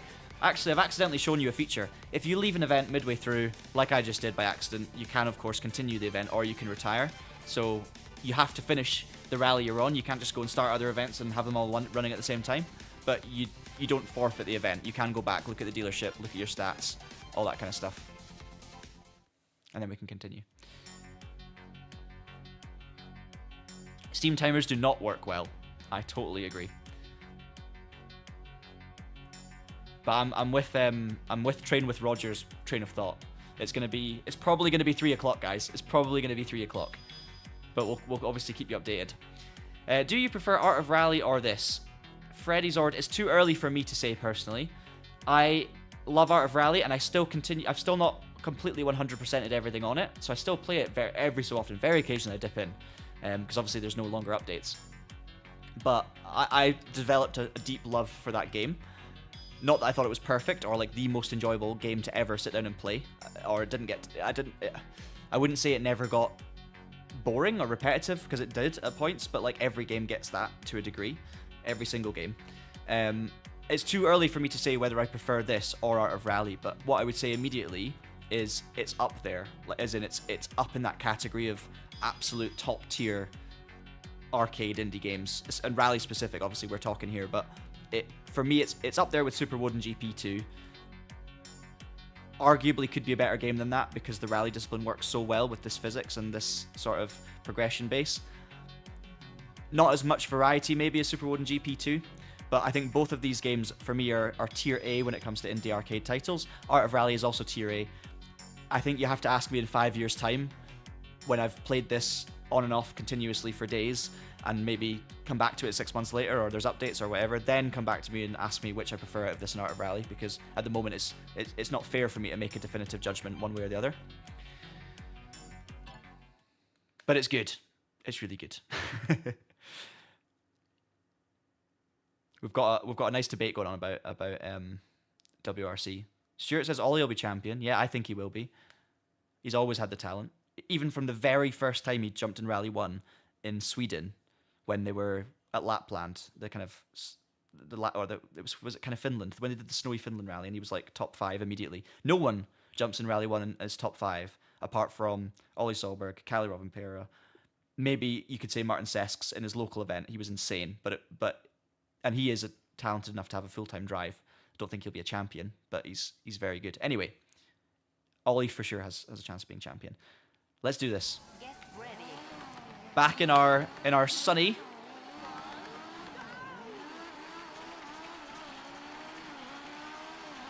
Hard right. Don't care. And the reason I, immediately was like, this feels...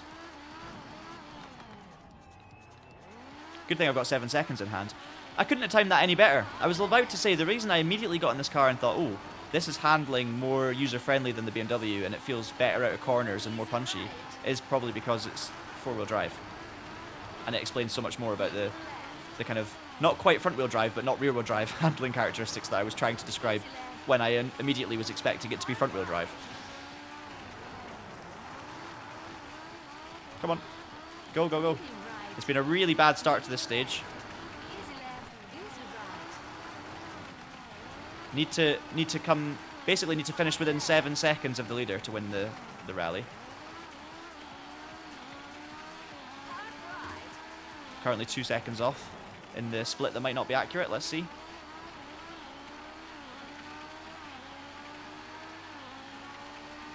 Attention jump. Big jump. Easy right, easy left. Square left. I think we're coming towards the... Oh no. Easy left. Onto tarmac. Coming up to the very twisty part of this stage, I believe, based on that little track map we saw at the start. Lots of switchbacks. No. Easy left. I'm driving rubbish. Easy right. Don't care. Easy left. Don't care. Easy Lots of right. don't cuts. This has been appalling for me. I don't deserve to win this rally.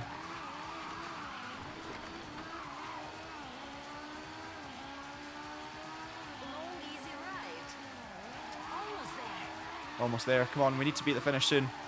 52. Yeah, we're good. We're good. We're good. 53.4. I've realised where my face is on the screen. There's actually a timer on the bottom left that tells you how many seconds I've done. So when I'm near the finish line, that's how I know that I'm going to be fine. So apologies, you guys can't see that. I will clear it for one of the stages just so you get an idea. It's not really that important because you don't see any extra information. It's just the time. Normally as well, you would get online splits, especially on those super special stages with like 2 laps. You actually get online leaderboard coming up as you cross the finish line for split 1. So you see where you are compared to your friends and other people online. And that's obviously a massive part of this career mode, a massive draw. Is not only racing against the AI, but racing against your friends. Now, I'm in a unique situation right now because I'm testing this before the game's released, where we don't have these big online lists. I'm in kind of like a no man's land grey area in the middle. So I don't have those splits to kind of chase and to be annoyed at myself for being miles behind or, upgrading the car to be as fast as. But you guys will all have that. So it does make it even better, trust me. So that's going to be great. Anyway, we've won Rally Greece. I'm glad one of you in the comments has actually mentioned Rush Rally because that was the first thing when I saw this game and the gameplay and tried out the demo, it was like Rush Rally Origins came to mind. I know I wouldn't say which I prefer out of this and Art of Rally, and I do love Rush Rally Origins, but I think I prefer this on day one.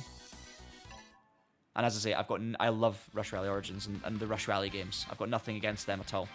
I just think that this game grabs me in a slightly different way. That's more, it's just, for me, it's right up there at the top. It's a little bit confusing. I think I can't remember the exact what's the word I'm looking for? The technology and how they, I can't remember how they all connected to each other. So it's a little bit confusing. But yeah, Rush Rally Origins is the one that comes to mind for me. That's the one I most recently played. Okay, we've actually unlocked these events as well. So you know what? We'll do a little head-to-head. We've got 6,000 credits, but we'll do our head-to-head. We'll do the slalom. We've got the Icebound Arena, Sweden, and we're up against the Mylene Claude kit car. So that is the... Which kit car is that? Anyway, we'll do it and we'll see. Mylene's the French manufacturer, isn't it?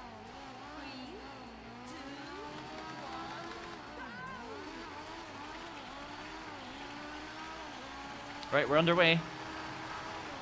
I was going to show you what the full screen looked like, so I'm going to pause, and you'll see what you're missing on the bottom left. Terrible time to pause. I think it's a Peugeot kit car that we're up against. But hopefully if we win the head-to-head, we win the car.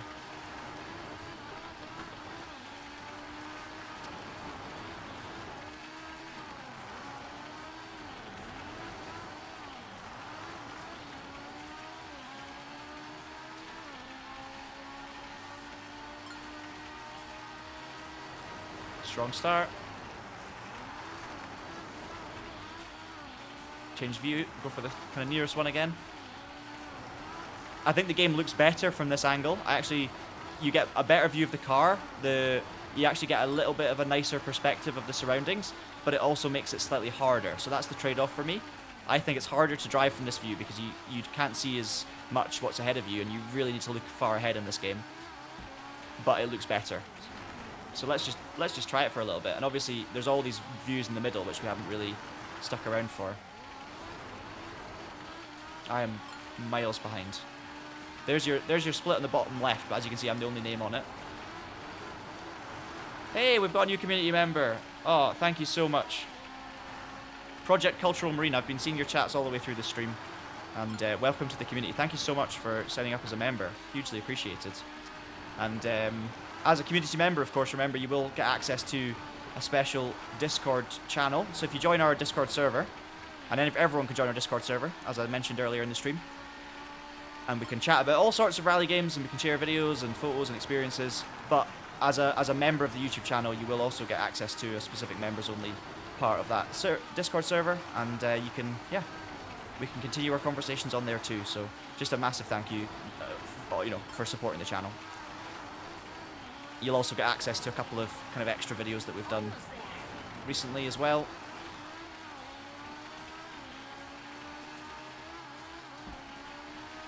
Over the bridge. I think we might have clawed our way back into the lead, have we? No. Oh, it's going to be close. Oh, wait, it's not close at all. I'm miles behind. Where was P1? Were we seriously that far behind? I didn't even see P1, but we definitely came second.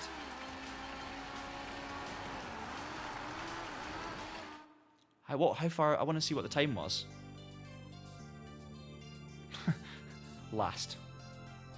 Oh, you've been at... Oh, it's Sebastian. Oh, it's Sebastian on the Discord.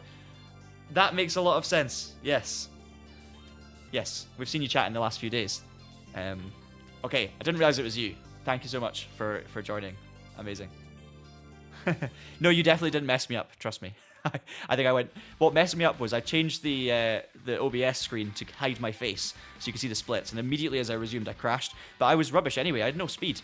So I think what the whole point of this head-to-head is the challenge increases as you go through these rallies. Like this level, I think these 3 are harder than these 4. And that means that you just need more upgrades. So we're going to upgrade our car. We're going to go for a power chip. 7 more horsepower. We're going to give ourselves ABS. I think that's very important.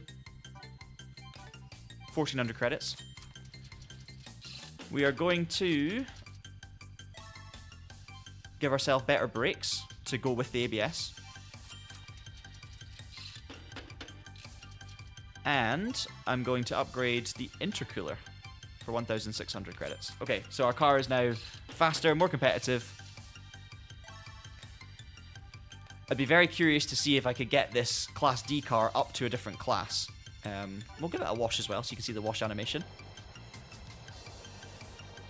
Very Gran Turismo. Love it. We'll do an oil change as well. And I'm gonna see immediately if those changes have made us more competitive. By the way, look, we just need 3 more stars and we unlock the Class D championship, which we didn't have for Class E. So we'll that's gonna be our end goal for today's stream. And obviously, potentially in 20 minutes, you're gonna have access to this game yourself. So we're gonna try and get to that section by the end of today. Let's do the head-to-head with our upgrades and see if we can do a better job. Always power chip.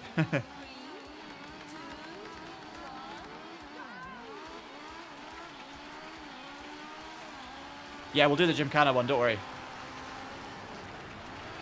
Right. Oh, it's the... the Mylene... Okay, that makes sense. I was thinking, what kind of kit car was 1994 from France? And it's the Maxi Williams Clio, right? It's the Clio Williams kit car, essentially. And that's the car that I looked at in the dealer earlier and said, oh, interesting, you can't buy that car. There was no credits assigned to it, which means you can only win it. So let's not sell that car when we get it. Can you guys remember my time from this stage without the upgrades or pre-upgrades? Because I want to see how much quicker I am this time. I know I've driven better so far as well, but I would love to know the difference in lap time between full upgrades or, 6,000 credits of upgrades and before that.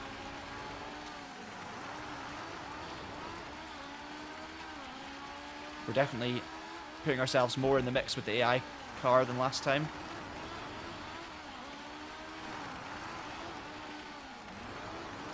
Oh, we're neck and neck. 11 meters in it. Come on. Come on. We might just need one more upgrade, and then we'll be good. Or I can just drive like an absolute god. I'll try the latter, but we're probably gonna need the former.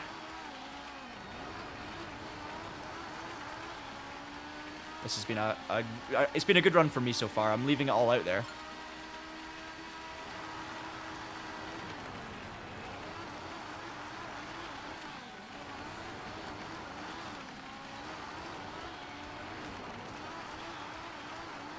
Obviously, what you're not seeing is my inputs.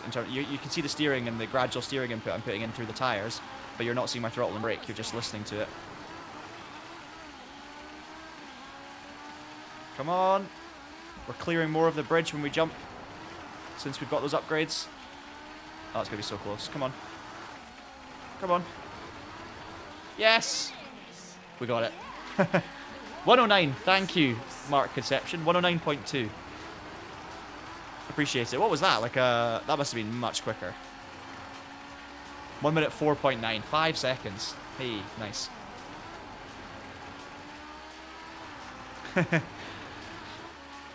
Hey Phil, how's it going?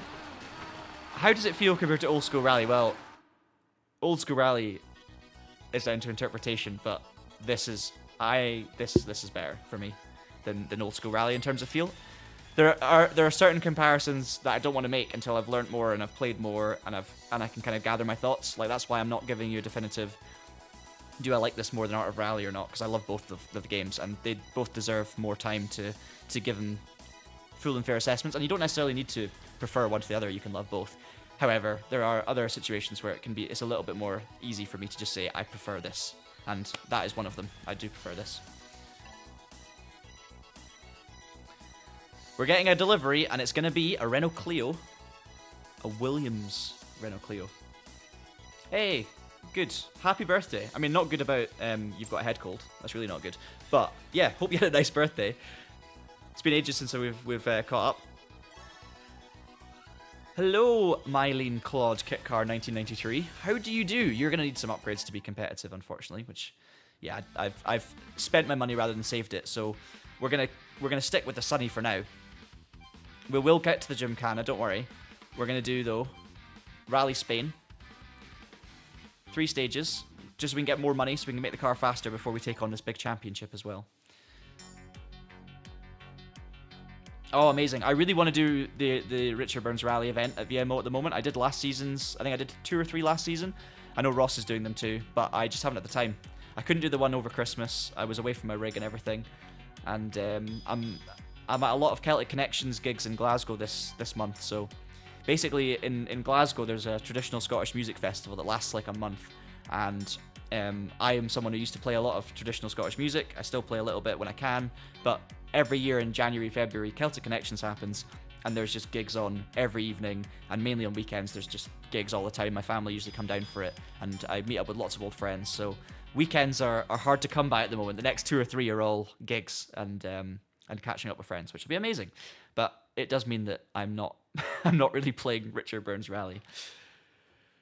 Does this game feel less wonky than Super Woden GP2? That's a tricky one. I love Super Woden GP2, but I don't... Do you mean wonky? Okay, you've actually clarified here. You thought that it felt weird because of the isometric camera view. I think you're right, because I think the driving experience on this game feels a little bit, let's say, more accessible, easier to get the hang of. The isometric view obviously warps your perspective so much on how to drive, and you do get used to it. So I didn't find Super Woden GP2 wonky. I did find it difficult, and then when I got used to it, I found it much more manageable, but still difficult, and I still messed up a lot. This is more easy. So I think if you found that wonky, I don't think you'll find this as wonky, if wonky is the right word. Wonky sounds like a negative word, and maybe it's negative to you, but I just think that the different view does create a different challenge. It just depends on whether you enjoy that challenge or you prefer the satisfaction of knowing exactly what your inputs are doing. But yeah, this feels, I'll be honest, this game and this layout and this camera angle and everything about this feels more suited to the physics underneath it. And the thing I struggled, my biggest challenge with Super Woden is not just the view in terms of the handling, it's the view in terms of how it changes what you see ahead of you. Like you have to, with that game, because of the view, it made it very difficult to know when the corners were coming, and it was very much a rhythmic game. Like Super Woden GP2 was a game where you had to be in the rhythm of the circuit, in the rhythm of the car. You had to know what was coming, so you had to learn the circuits a little bit, and then you found this like really satisfying rhythm and flow, and when you got out of that, it was very challenging. This game is also a flow, but it's not as much about learning. It's in terms of like knowing the track and kind of predicting. It's more about thinking on your feet and being reactive.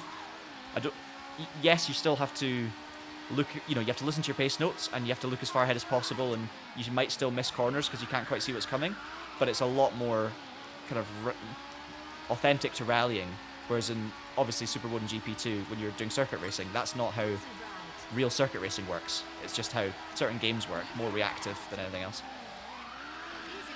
Nope. This has been messy. I've noticed as well, I'm really struggling in the wet conditions. I am kind of overdriving a bit. I'm doing a lot of like big wall hits and things.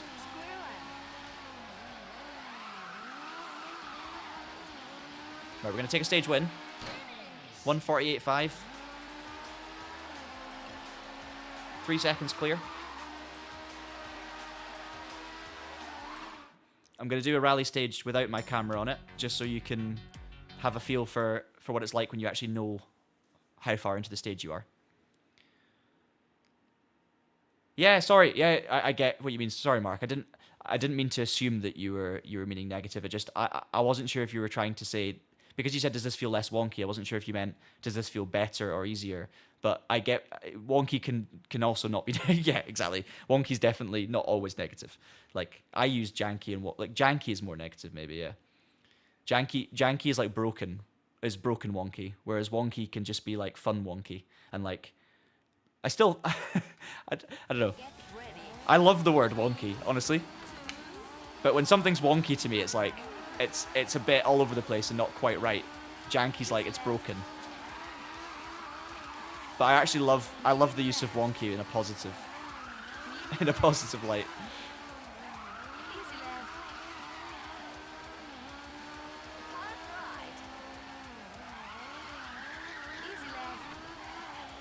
Okay, I'm liking the dry, not gonna lie, liking the lack of rain. This is quite a narrow stage, it's still Rally Spain, but this almost feels like a racetrack at the moment.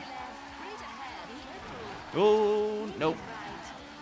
turned in too early for the bridge, had to turn out of it, and the speed meant I was going to hit the wall, so I need to be paying a bit more attention to the tight sections of the stage, listening to my co-driver more.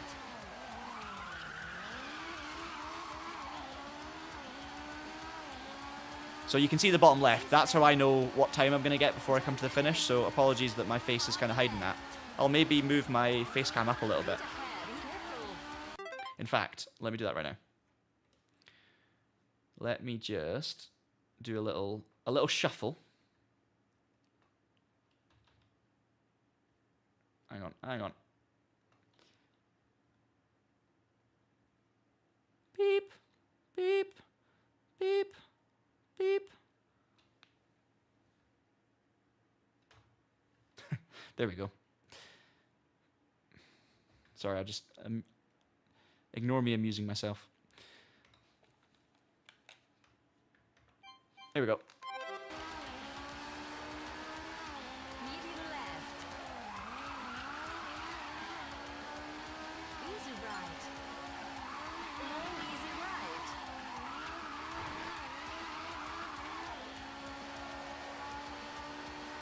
Almost 1:31.8. So you can see now I've got 1:20 on the marks. I've got 10 seconds. I know I'm almost at the finish line, so I know my time's going to be good. And you guys haven't been seeing my time until after the stage, and the splits are a bit all over the place, so now hopefully there you go, you'll have more of an idea of how the stage is going. We're going to win this rally comfortably unless I mess up the last stage, so let's just fire through it. 8-second lead, 1 stage to go. Yeah, I like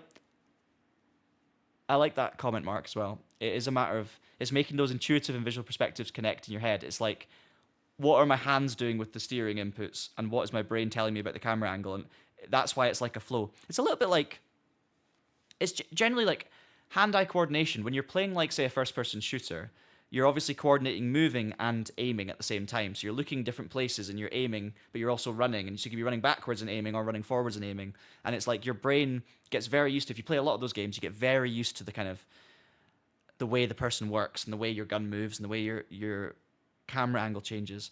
And then if you were to, like, suddenly invert it and switch it to the other way, where you have to, everyone has a different preference, right? You suddenly have to go down to look up, or push up to look down, depending on the game, depending on your perspective. The game becomes way harder.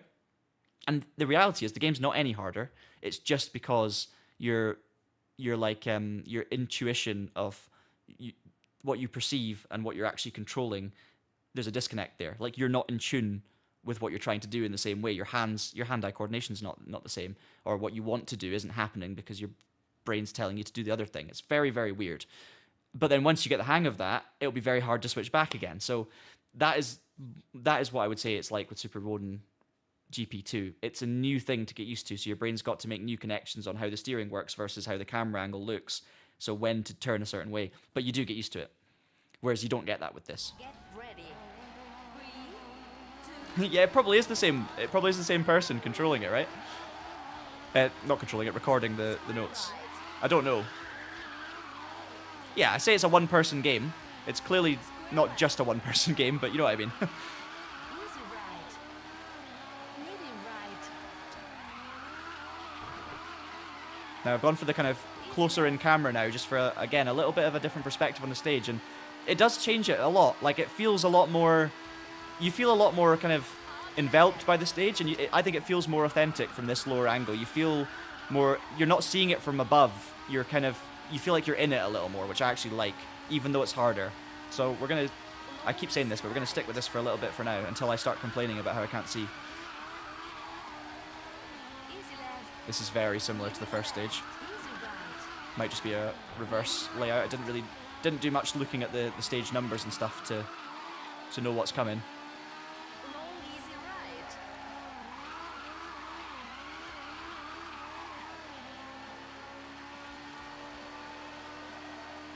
Easy right. Hard left. Medium right. Oh my goodness. I was about, again, every time I go to compliment this car, it stabs me. I was just about to say, I'm really feeling like I've got this car going well now. It's feeling like grippy, it's feeling balanced, but then I say that and then I put the power down out of the corner and just lose the rear for no reason. I get a pendulum swing and I regret what I'm saying. So Almost there. Long, easy I think ride. we can go and attack Gymkhana with this car. Not long now, guys, till the game unlocks. If it unlocks when Steam says it's going to unlock. 5 minutes. 5 minutes. Refresh your Steam soon. And I'm so sorry if I'm misleading you here, but when it's coming out, because I don't know. I've not spoken to ViJuDa. I'm sure he'll let you know if you follow ViJuDa on social media. But obviously you'll know from watching the stream as well, because someone here will be refreshing it. I just know it. Yeah. Art of Rally is good because you can kind of, there's lots of different options, and I kind of find myself switching between them in Art of Rally, and I just kind of got used to Art of Rally as a game. I don't even know what camera angle I use, but I would feel natural without even knowing why. How are the replay controls? Well, I'll tell you what, next stage we do, we'll leave the replay on, and we'll see if we've got replay controls. So, let's do the Gymkhana now. The car in the picture is the BMW. But of course we don't have the BMW. We sold it to fund our Nissan Sunny project. So let's do Gymkhana. These are really fun. Really, really fun. Okay, aiming for the apex. Try and drive it. Just looking for the checkpoints as a guide, but driving the stage as if it's a normal stage.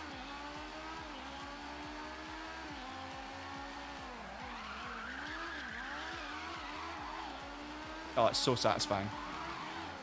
This game's perfect for this sort of car park fun, because you can just, when you absolutely nail the drift and you get as close to the hay bales as you can, you run out to the cones, it's just so satisfying.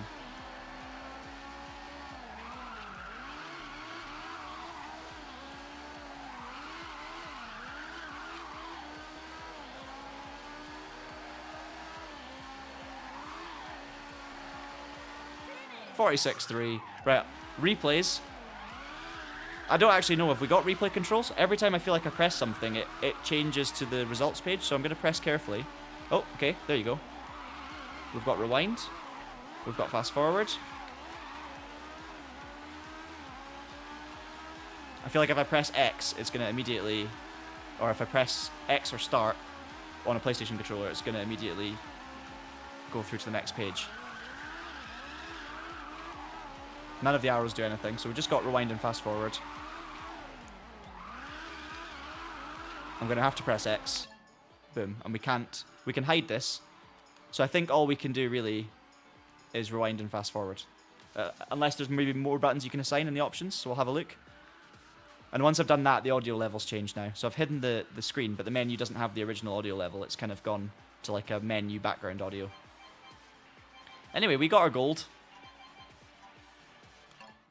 What's the time? 58? 58? See what happens. Little camera shake, yeah. Yeah, it's very basic, but you can at least capture the replay, which is important. I think a lot of people want to capture it, especially because you can rewind it. It means that, like, oh, you don't have to instantly start capturing before I miss something. You can just rewind it and then record the whole replay, which is always fun if you nail your run.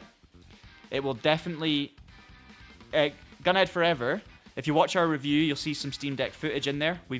I've not, but my colleague Osley, who's probably listening to the stream, who loves this game and is amazing at it already, he put some footage in there of the Steam Deck where he was playing it on there, and it runs really nicely, even though it's not officially been announced as like Steam Deck compatible yet, or it's not been added to the Steam Deck list of magic.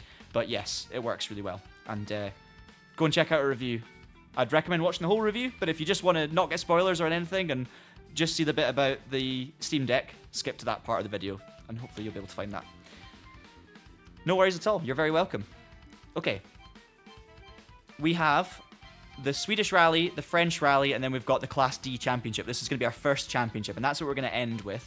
So let's just get this car as good as we can get it. So let's do... No, you know what? Let's do Rally France. Let's just go for it. Let's just go for it. Stage 1, Stage 2, and then it's Stage 1 in reverse. I'm guessing SS1B is just SS1 in reverse, and that's what we've been doing a lot of in this game so far.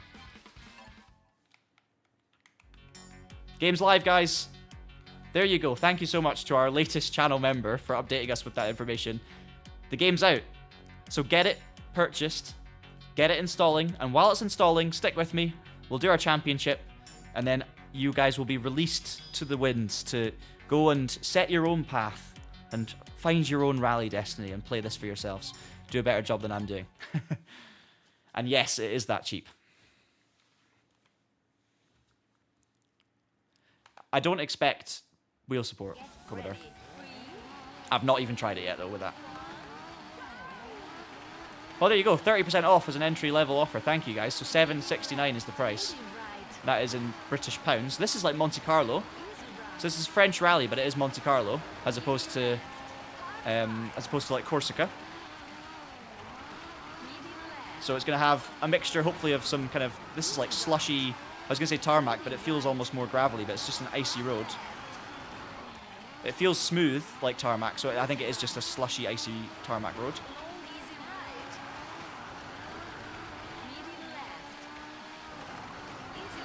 Some of you are going to have fast internet, and this game is not going to be the biggest download file, let's be real. So there are going to be some of you that are literally going to be able to play this game within 5 minutes.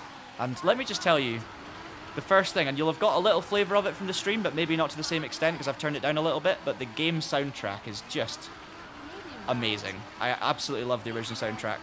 So that's the first thing you're going to notice when you launch this game. You're going to get excited by just the music in the sort of start menu.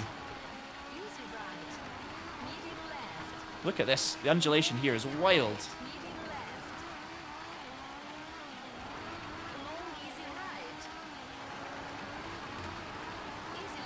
Wow. This is terrifying. No. I've hit the warning sign. I've yeeted it about 300 yards, and it's actually stopped me from crashing into a rock. So the warning sign has literally saved me there. We've got a danger pace note. I don't know what the danger is yet.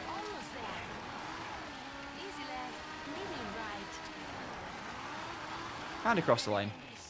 Okay, we're only 1 second ahead of P2. So this is the difficulty level does just subtly ramp up as you move through the championships for sure. I'm gonna have this is bearing in mind I have upgraded this car quite a lot now, and I only just won the head-to-head. I won the Gymkhana quite comfortably, but I also only just won that first stage. So I really do think that the first Class D events, or whatever class you're racing in, are a certain difficulty, and I think the game gets slightly harder as you progress through the class, which would make loads of sense, because then as you progress and unlock more events, not only do they get harder, but you need to spend the money upgrading the car. It would be weird if it got easier with upgrades. 1 gig to download. There you go.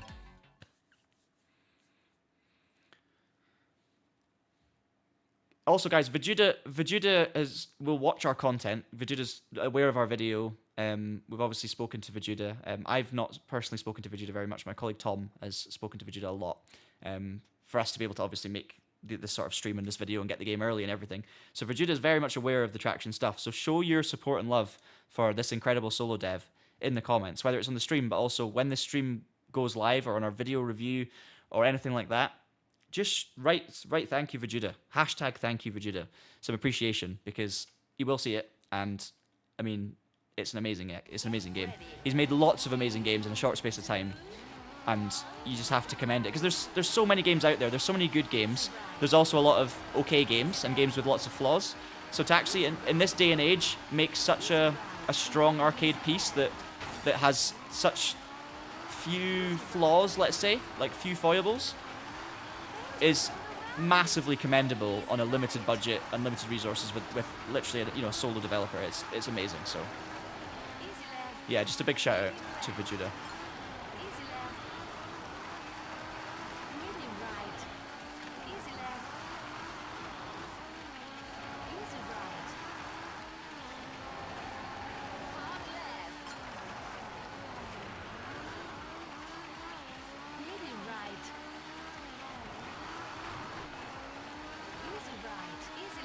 It's a good question. I actually don't know.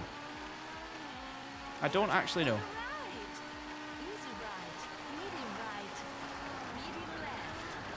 Oh my goodness, it is sketchy on the kind of slush here. It's properly slippy. Look at the drop on the left there. Huge depth. Proper like Monte Carlo edge of the cliff energy. It's slightly nerve-wracking. I mean, the wall helps. There's a 1:21.3, so we've won that stage by 3 seconds. One more stage to go this one, and then we're going to enter the championship. Maybe we'll take out the other car, because we did get our Renault, and we'll upgrade it with all the money we've got, and we'll see what we can do.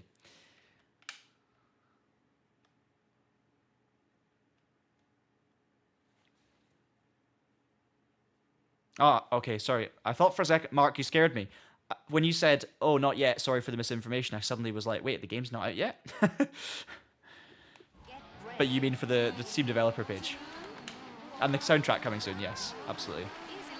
Right, last stage of the French Rally, and then we're going to do our championship, and then you guys are going to be free to go and knock yourselves out.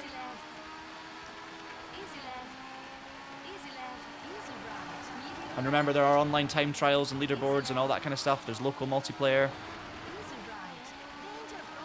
Plenty to get stuck into. There will be... That's not good. That's the that's the rock I avoided last time. Not so much this time. Oh, it's so sketchy. I'm driving... I'm not concentrating enough. I need to be a little bit more cautious here, because this stage is not... I've not won the rally yet. I was only 1 second clear on the first run with less mistakes than I've already made. Yeah, if anyone that has been able to install the game already and you're still watching, have a look at the special events tab, because that's one thing obviously I've not been able to show you or check out with this sort of pre-release state that I'm playing it in. But hopefully those special events will now be available, or if not, there'll maybe be a little bit more information.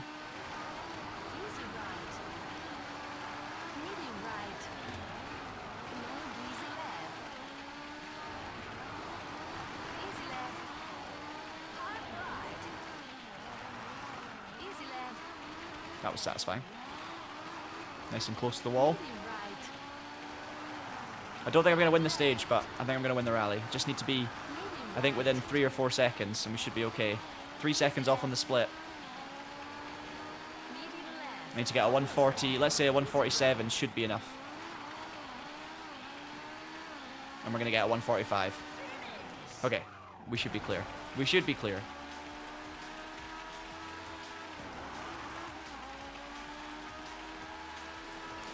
Moving sketch animation on the car skins. I hadn't really clocked that, Mark, and my eye's not really tuned for that kind of stuff.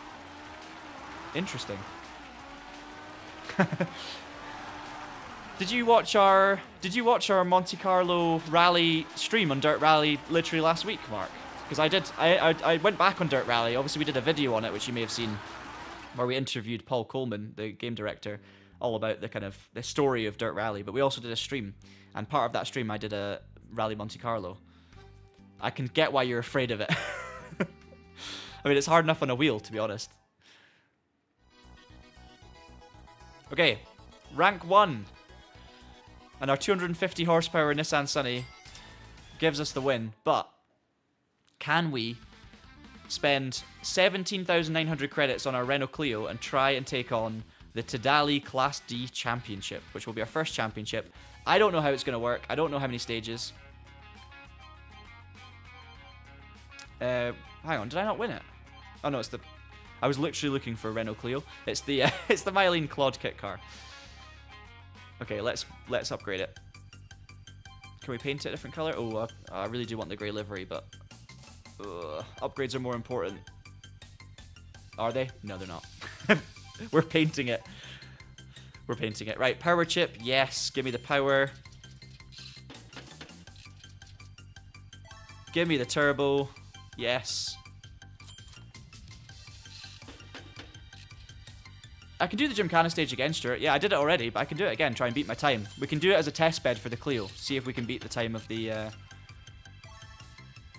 what have I got? The Nissan Sunny. Exhaust. We're going to go ABS because it's important. Then I'm going to just make sure I've got some good suspension and tyres, because we've done a lot of power upgrades without much handling upgrades. There we go. Oh, you missed it, Stuart. I'll do it again. It only lasts like a minute. I enjoyed it, so I'm happy to do it again. I'll do it just for you. But if someone goes back on the Gymkhana, if you go back like 10 minutes and check what time I did, let me know. Then we've got something to compare it to. That'd be fun. I can't afford gearbox, so can I afford extra tires? Definitely not. Okay, we've done enough. Right, we'll test the car with the Gymkhana and then we'll take on the championship. Do I have a PB here? Does it say anywhere?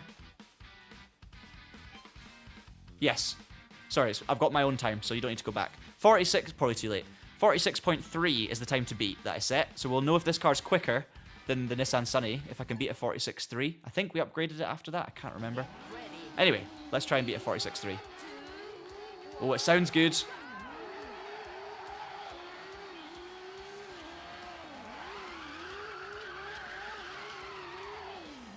Now this feels front-wheel drive. And that would make a lot of sense.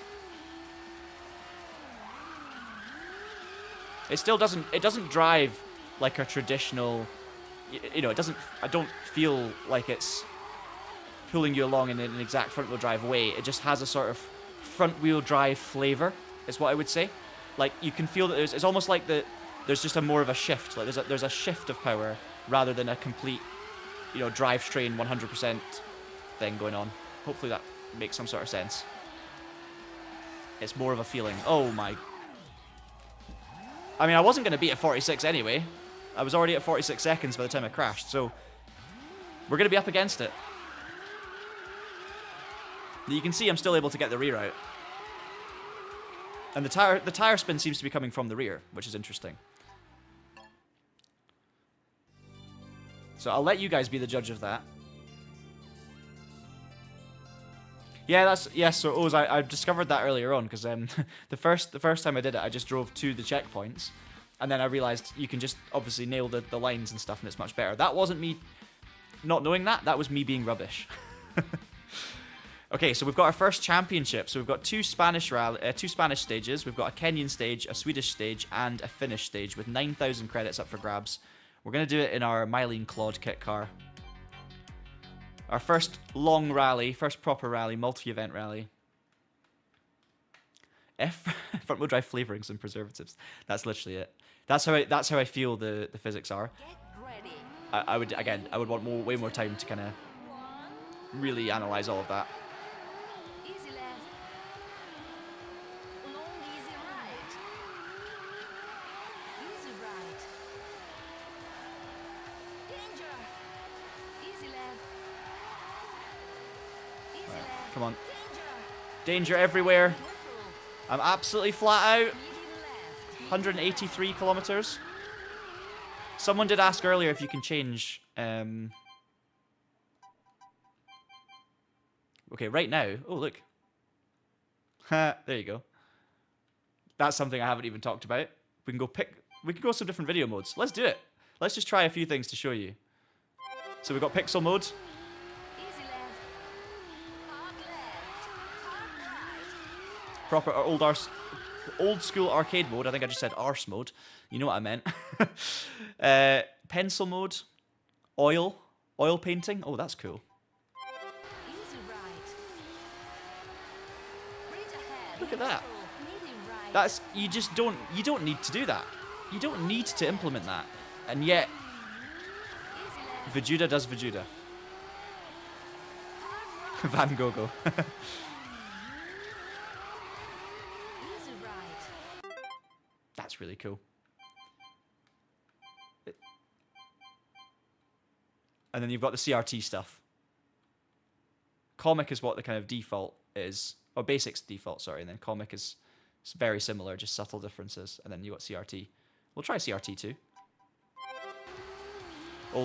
This reminds me of my old childhood Mitsubishi TV. I actually had a Mitsubishi TV when I was a kid. When I played Gran Turismo 4. When I was like 6 years old, or maybe more like actually 8 or 9 years old. I was playing it on my Mitsubishi. Easy right. Easy left. Mitsubishi. I can't say it. Yeah, how would it look in a real CRT? Yeah, probably. How close to CRT or CRT2 would it be? No! Go! I didn't realize how uphill it was. You could see me really struggling to get going again. Long easy right. There are other options in this game we haven't explored. They just can't get to them from the pause menu midway through a stage. So I apologise. I would like to show you them, but Easy right. we're going to focus on... Oh, those logs on the inside are really scary. Easy left. I'm going to focus on trying to win this rally first. Danger from the left. Almost there. Square right. That pace note was a little bit late. Right. Just a little bit late. I saw the corner, and then the pace note came.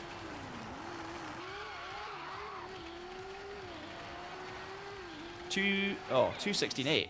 We're 10 seconds clear, ladies and gentlemen. 10 seconds. I thought this... Maybe it's just because we've upgraded the car so much. Let me just quickly go back to the menu and show you these other options. So I'm playing in 4K as well. There's a difficulty slider. I've just been playing on normal the whole time. But when you're not in the middle of a rally, you can change that. You can, yes, you can change units. Someone asked earlier. Mile per hour, kilometers per hour, you can change it. We're going to go miles per hour, actually. Dealer names are countries. And then you've got save files there.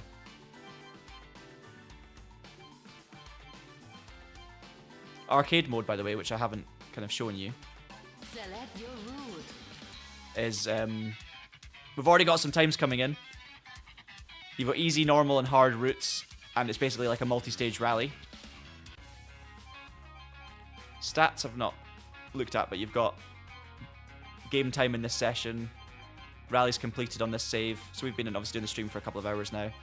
Money spent, all that kind of stuff. Total cars, total distance, and a full collection. So you can collect every car. I guess that's one way you can get longevity in this game if you really wanted to. You could just keep going, like collect all the cars. Right, we'll continue with our rally.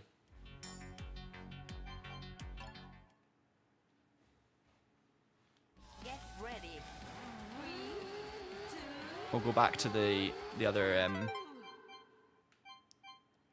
video modes. We'll go with comic actually, because it looks very similar to basic. That's just a bit of fun though, isn't it? easy left. We've won that first stage by like 10 seconds, even though I didn't have the best of stages, so Medium left. maybe the car is just quick enough. Hard right.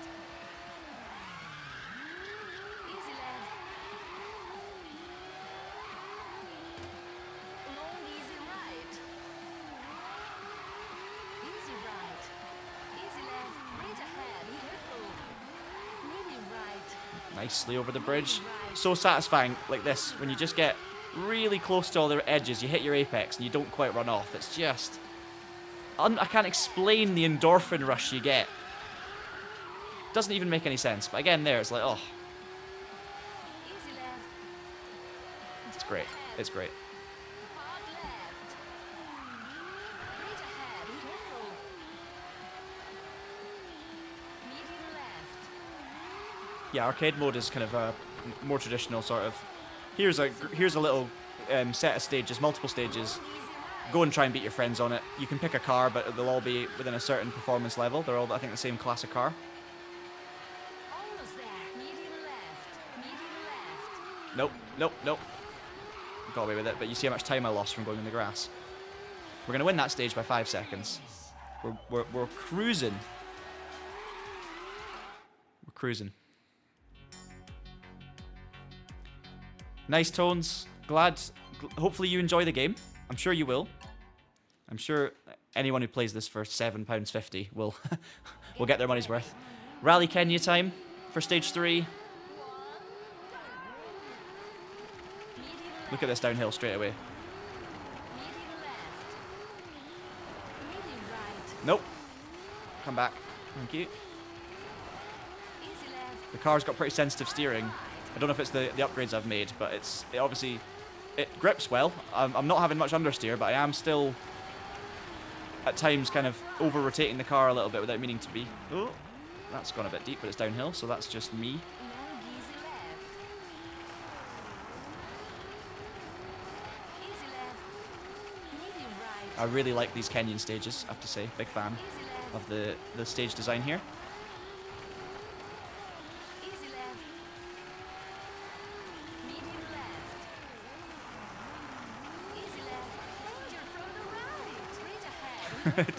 I love the co-driver. She's so, like, just having such a good time, but also taking her job very seriously. Like, it's like acting almost. You know, a co-driver is very serious and like methodical and trying to be as clean and clear as possible, whereas it sounds like she's in a film. Like, look out!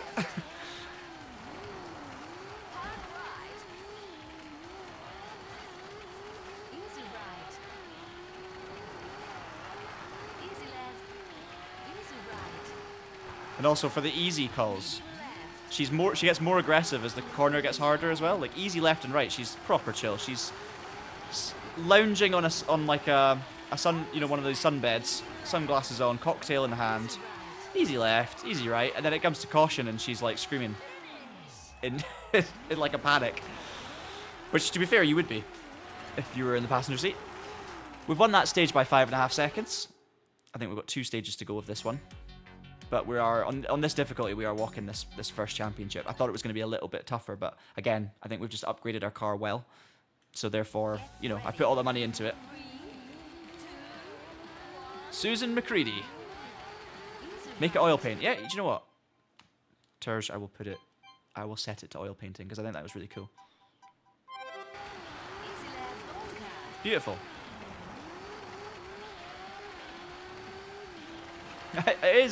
It is beautiful. It's really, really cool. Easy right. Medium right.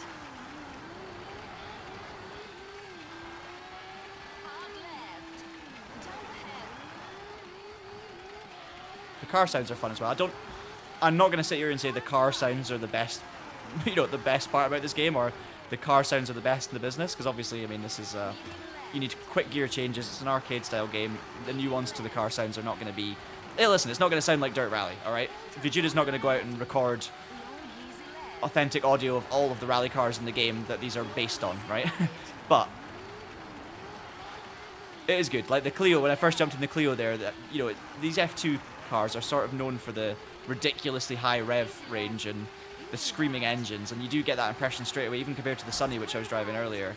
You immediately just got a higher pitch, which is what I would imagine it definitely should be. So you've got a kind of authentic flavor to the audio. Let's go with that. Authentic feel, authentic flavor when it comes to handling an audio. Without actually being authentic, if that makes sense. 1 stage to go. DLSS Super Res. It's also very nice to just play a game that runs smoothly. Now, there are minimum requirements for this game, and they're not nothing, to be honest. For an arcade game like this, they're surprisingly not nothing, but that could just be safe. And also, PCs generally, a lot of people have more powerful PCs these days than they did 10 years ago, 5 years ago, right? So it's quite refreshing in a day and age where so many games are not performing very cleanly. I think this might be our final stage. We're sticking to the oil for the. You can see the oil raindrops as well. Thunder and lightning. Hang on. There we go. Turning off my fan. 720 gaming. Fair enough, Mark. I mean, I don't mean that in a kind of, oh, people are just, you know, have fancier PCs these days just because they do. But what I mean is, like, PC tech's moved on quite a lot to the point where now, like, you know, there will be a lot of second-hand graphics cards out there that aren't brand new, and because there's so much new tech that comes out. But that's not to say that people are all on, you know, much more powerful PCs. And I think gaming has generally moved away a bit, is actually more the point, from being accessible. Like PC games these days, how many PC games these days require a super PC that costs way more than a lot of people can afford? It's kind of annoying. It's very annoying. If you are someone who doesn't have the most powerful PC and you just want to be able to play games smoothly, it's so hard to find new games that actually play smoothly these days. But of course what that means is a lot of people do, if they can, you know, upgrade their graphics cards or just, you know, have a better spec of PC for sim racing specifically. But it's nice to play a game that's just smooth, regardless. I mean, my PC specs are pretty strong. This was originally an esports broadcast PC that I bought secondhand. The specs are strong. They're in the description below. But there are a lot of modern sims which I really struggle with frame rates. You know, I have to really play with the graphics settings a lot. And I mean, I'm playing in 4K, to be fair, which doesn't help. Okay, we've won that rally by 32 seconds. So our Class D championship has been completed. We'll have a little celebration. Rank 1. Yeah, totally fair, Mark. I'm glad you enjoy the games that you can run as well, because honestly, there's so much to be said in a world where we all strive for maximum realism and authenticity and fancy force feedback and fancy photorealistic graphics. There's something to be said about just paring it back and playing a game that's fun and not having to think about it. So there you go. Good afternoon, Ruthless Racing. Welcome along. Oh, we've won a car. This will be a Class C car, presumably, because we've won a Class D championship. If Class E was anything to go by. Hello.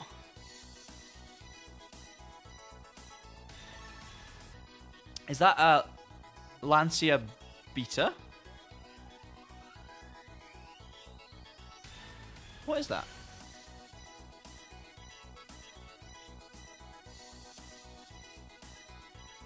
Am I right? Am I wrong? Is it that? Rally fans, help.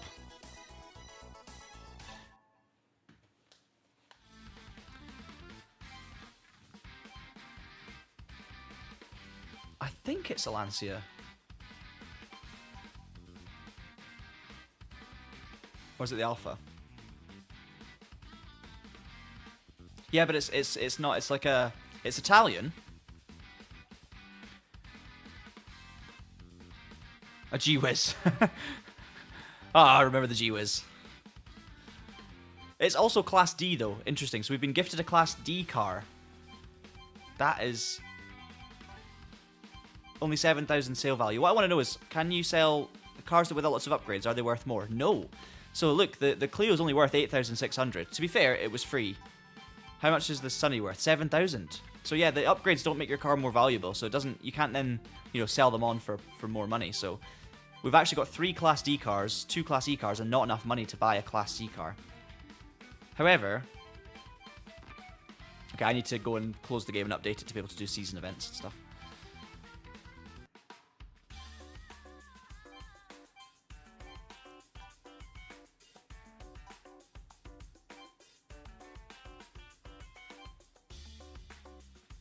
Where is... Hang on. Hang on a minute.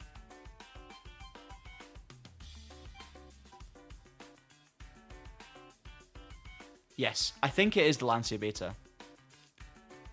I think I was right the first time, but I'm second guessing myself because the Beta comes in. There's so many different shapes of Lancia Beta, and honestly, again, it's like kind of like early 80s blind spot where there's a lot of similar looking vehicles that there's gaps in my knowledge big time as someone who was born in the late 90s.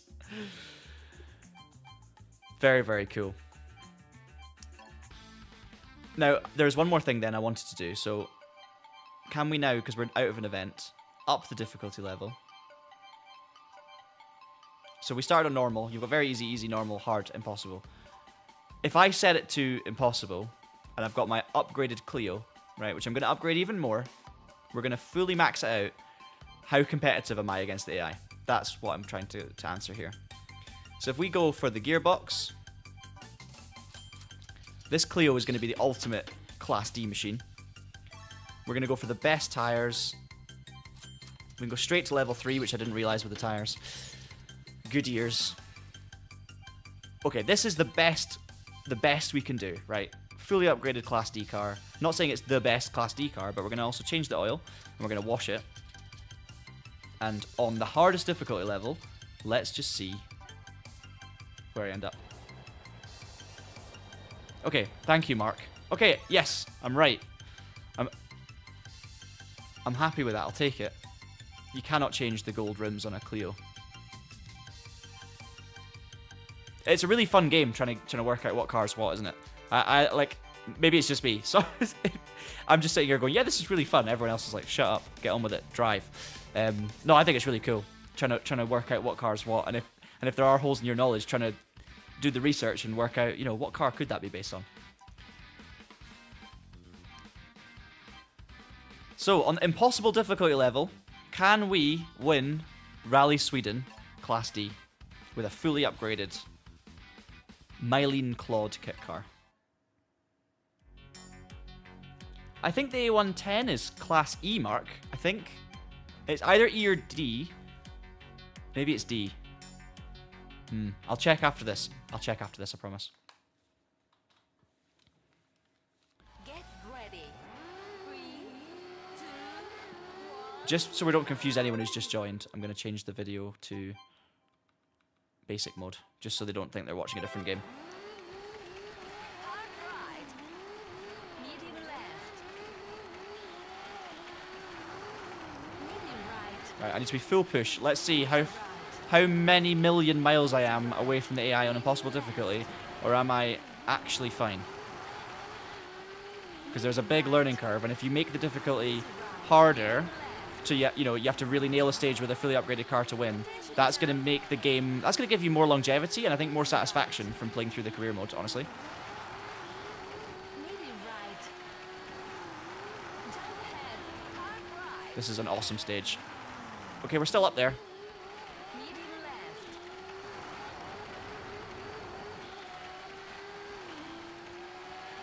It's just split times, but we are still up there. I probably could have checked the gold, silver, and bronze time before I did the stage. Actually, no, I couldn't because we've not done this rally yet.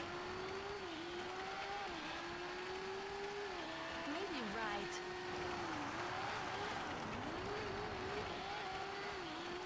Danger. Jump ahead. Danger! Look at this stage. It's absolutely wild. Medium left. Easy left. Medium right. Medium right. Easy Up over the left. hill, power down the hill. Look at this. Oh no, big rock. It's big speed difference. And you lose the grip so easily. See, when you're going up a hill and you come up to a tight corner, the rear just swings around on you. Easy left. So you've got to like adjust your steering inputs accordingly. So don't oversteer the car when you're going up a hill through a tight corner, because you will just, the rear will come round on you.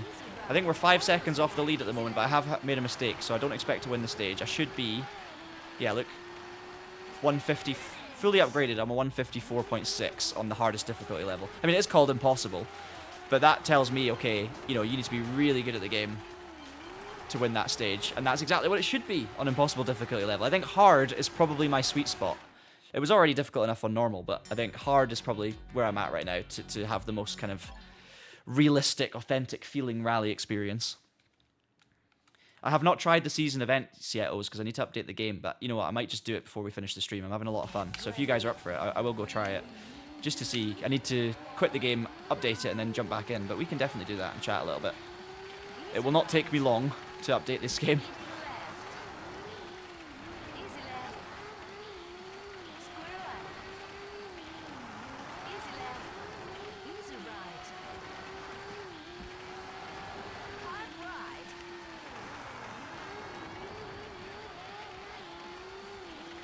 Medium Come on. left. I guess as well, with the way the class system works, they kind of had to balance front-wheel drive, rear-wheel drive, and four-wheel drive quite nicely, because if you were, because the classes are separated by power, which obviously isn't how real life works, a four-wheel drive car with 300 horsepower is going to be better than a rear-wheel drive car with 400 horsepower, but because they've done that by power, there sort of has to be balance between front-wheel drive, rear-wheel drive, and four-wheel drive, so although there are characteristic differences, they can't just make four-wheel drive way faster, especially like on snowy surfaces compared to tarmac. Maybe there's a subtle advantage to four-wheel drive on snow versus, two-wheel drive on tarmac having an advantage or something. I don't know. I've not done enough back-to-backing to know that, of course. Medium right. Almost there. Longer. Easy left. 115. I've won the stage. All right. Okay, I can win a stage on Impossible if I get everything right. Maybe it's a bit of an easier stage. Still, because I need to update the game before we get any rankings.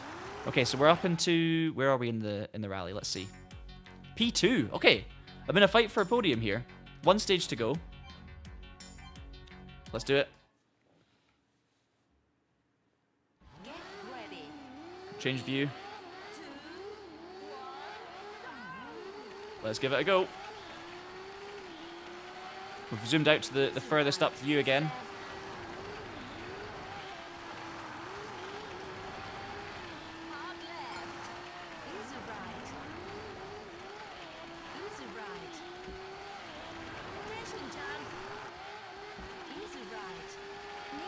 If Art of Rally is like a kind of, I don't know, a beautiful ballad that just like strikes the right chords and it's such a like a warm sound and an orchestral flow and everything, this game is just like a really good rock song. It's probably the only way I can think to explain how these two games differ, but ultimately both deliver a really satisfying experience. And it will come down to personal taste between the two, there's no doubt.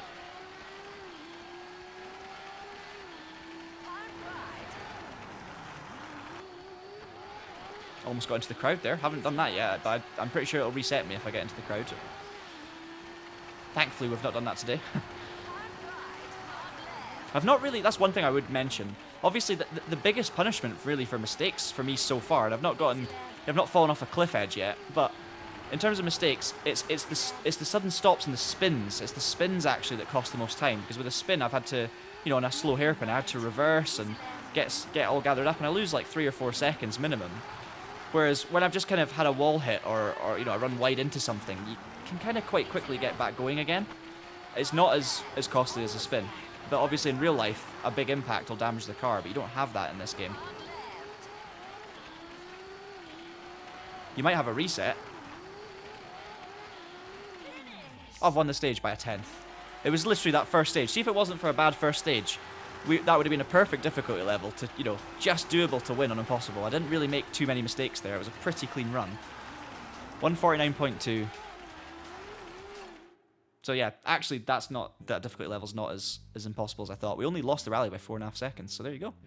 P2, I'll take it. We'll take the credits, I'll fast forward the credit thing. Love it. Okay, now I'm not going to go any further with the career, okay? Because I don't want to spoil it for you guys.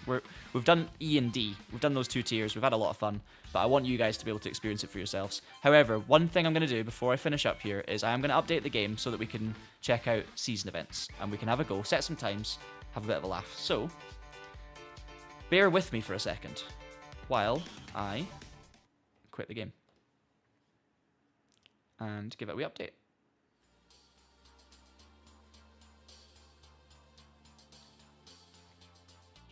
Okay. Now this will not take long. So let me look. Yeah, the crests are very satisfying.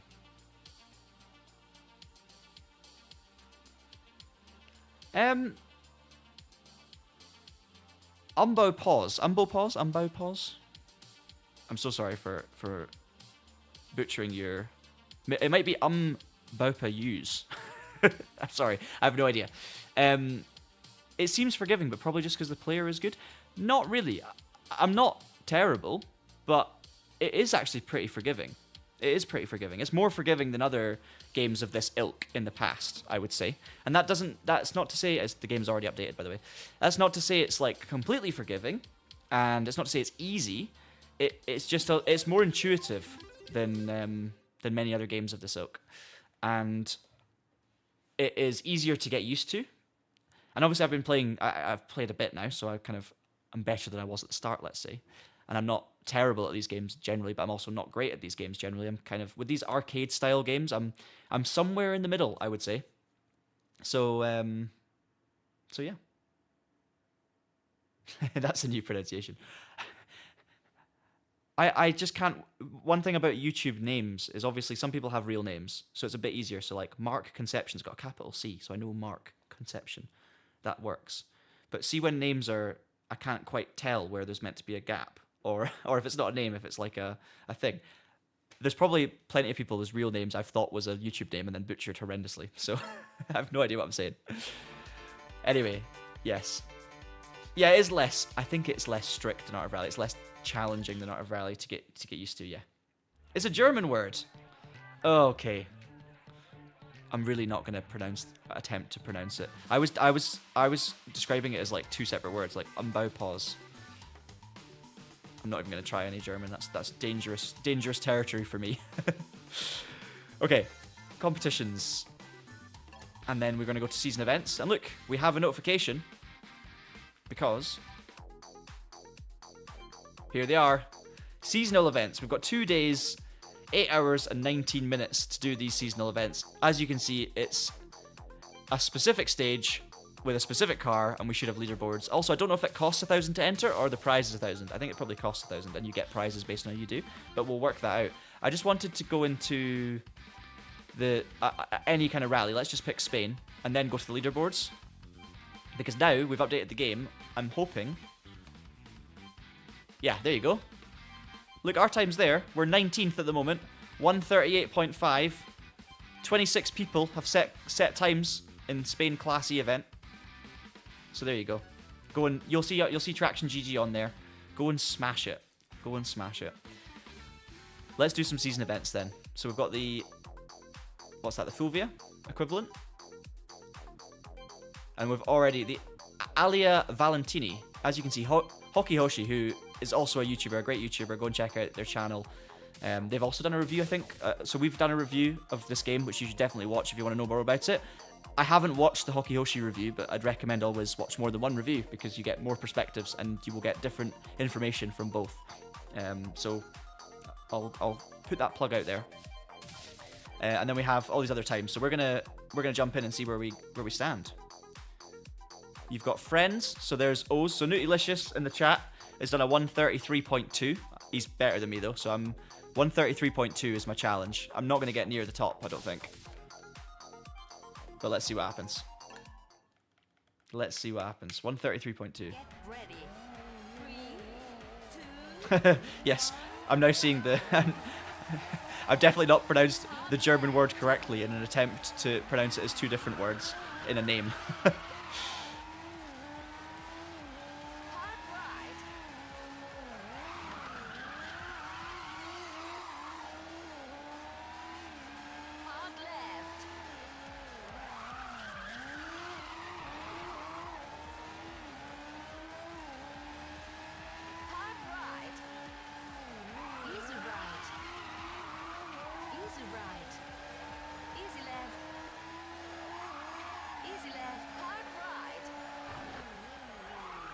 Okay, look, big sector time coming up in the middle of the screen.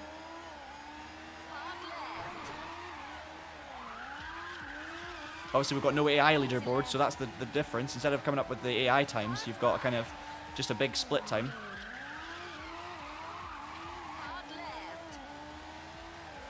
So what was it, 1:33 we're trying to beat? Ozley's time? Oh, I touched the grass and it slowed me down so much.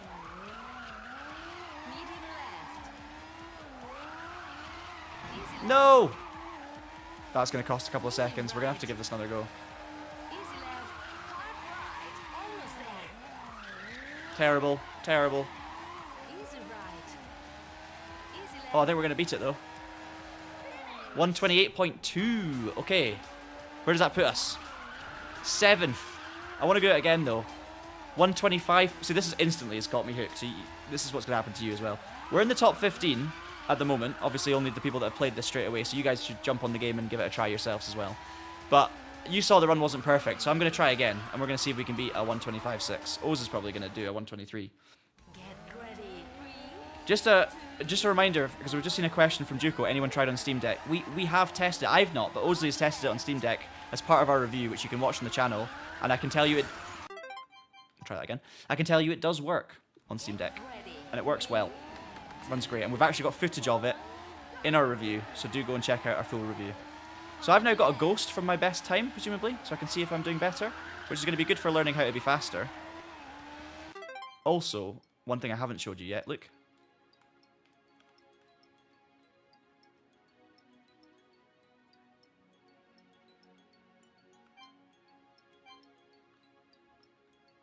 There we go. Oil painting.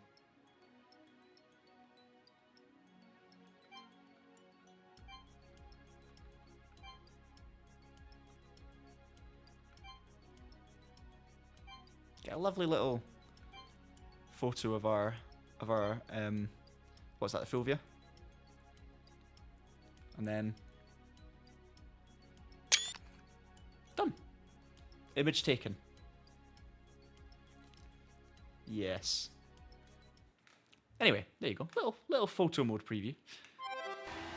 Back to trying to get first in the world at this early stage. Try and have my only what will only be my I mean everyone else will be trying to improve as well, but this will be my only chance ever of getting a world record and keeping it on this game. I say keeping it, not keeping it, but like even just holding it. I've got to find 3 and a bit seconds though, which is a lot. Easy right. Oh no, look how much worse I did there. Right. Easy left. Easy left. Hard right. Lost all of my gains. Nope. Easy right. Hard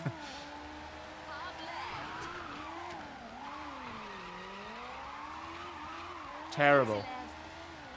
We're going to keep chasing it anyway for now. Right. Just so I can see how much I can gain from getting this bit better if I get it better. My first run actually wasn't that bad, was it? I just had, it was here I think, was it? I hit the wall. No, not here. A bit further on. Easy right. Easy left. Hard right. I actually find the ghost quite distracting. Okay, that's better. Left. It was here I hit the wall. There it is. Easy left. And even then, I still can't get it. Look. Medium right. Easy left. Hard right. Almost there. Terrible both times through that hairpin. Easy right. Barely improved. Alright, we're not going to get a world record. Anyway, moving on. We'll try the next one. Let's try the Audi Quattro at Kenya. Or what's it called? The Cinder Audi. The Audi.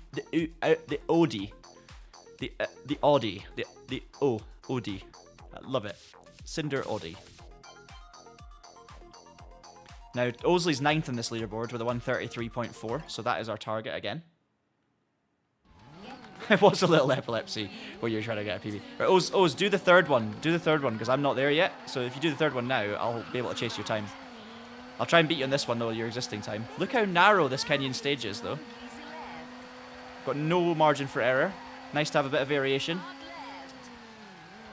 Now, this is a stage that I haven't got to, of course, in the main game yet, in the career that we were playing through today.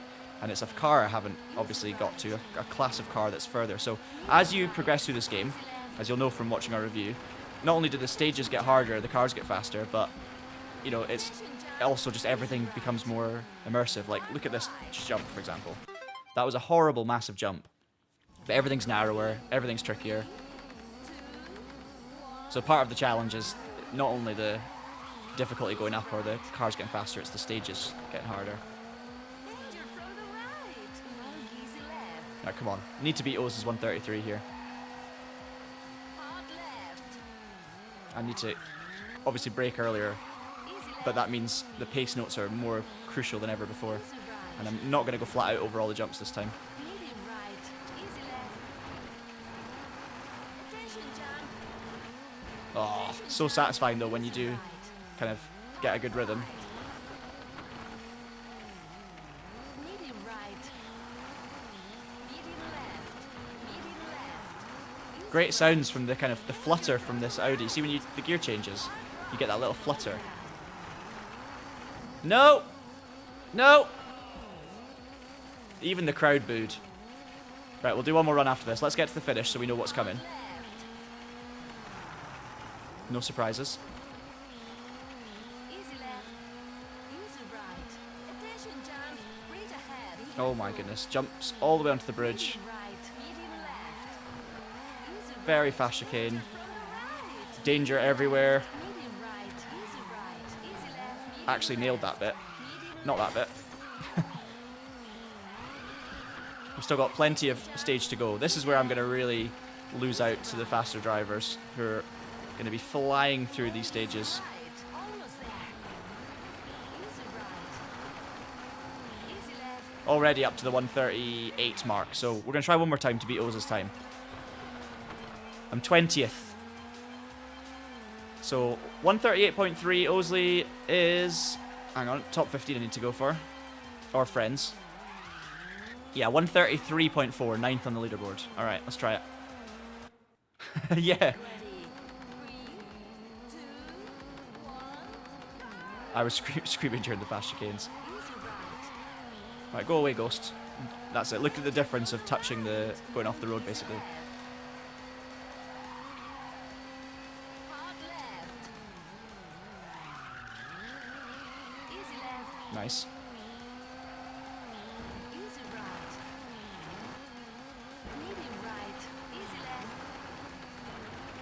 Yeah, the sound I'm referring to, sorry, is the when I said flutter, the kind of gear shift wastegate noise. Oh! Okay. See how much? I actually thought I'd nailed the first bit, gained so much in the Ghost, and then I did one bad sequence where I was off the road and I was losing speed, and all of a sudden, there goes the Ghost. See what I mean? As soon as I get off the road, look at the difference. So you can see just how important it is in this game. I've done the same thing again. How important it is to completely avoid just going off the road.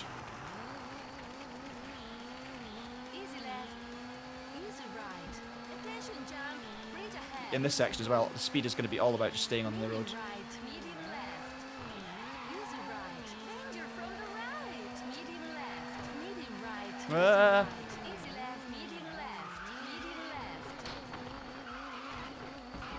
Okay, we'll cut those corners though.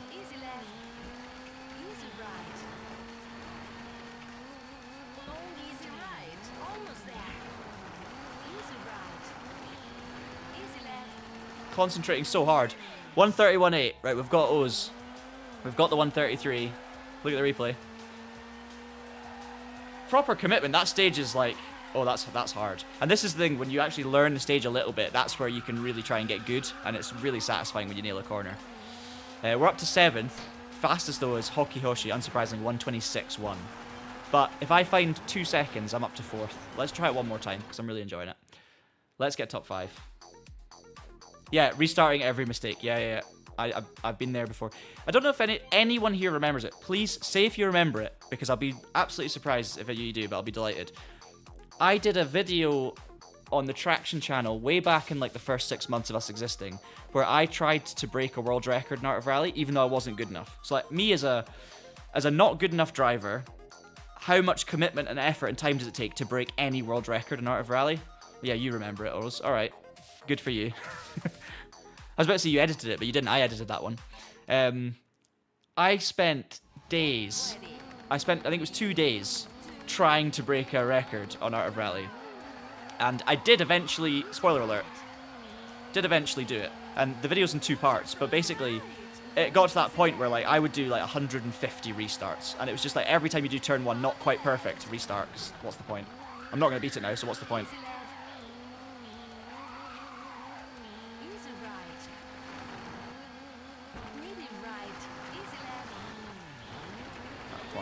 Stick to the road. Keep the speed up by sticking to the road. That's not sticking to the road. That's... Okay. Try again.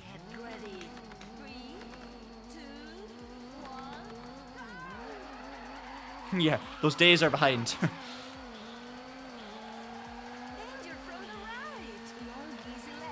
This is a really fun stage.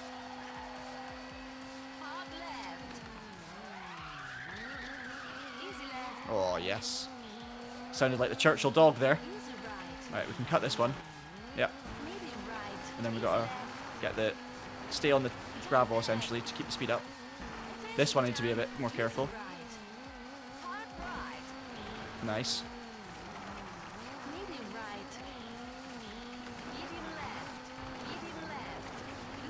Nope. Ah, that's painful. We would have dropped a second easily there. No, that's the corner. Ah, I'm like a couple of seconds clear. I swear I can get 4 seconds here. Right, I promise I'm not going to keep doing this forever. I'm not going to keep restarting. I just know that there's like a good 4 seconds in it.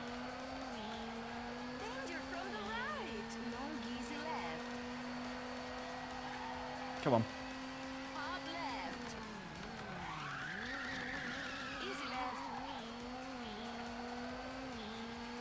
So a bit more of a cut here and land on the gravel. Yep. That'll do. Then we've got to brake a little bit for this one.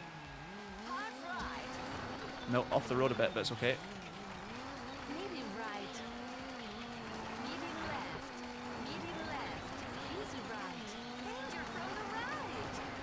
This is the corner I keep messing up. Still messed it up. I think I'm using a handbrake when I don't need to through that corner, to be honest with you. Come on.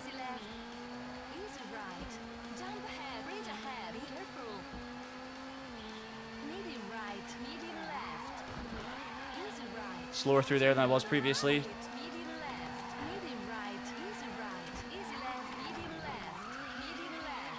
the most I've had to concentrate playing this game. Attention jump. Easy left.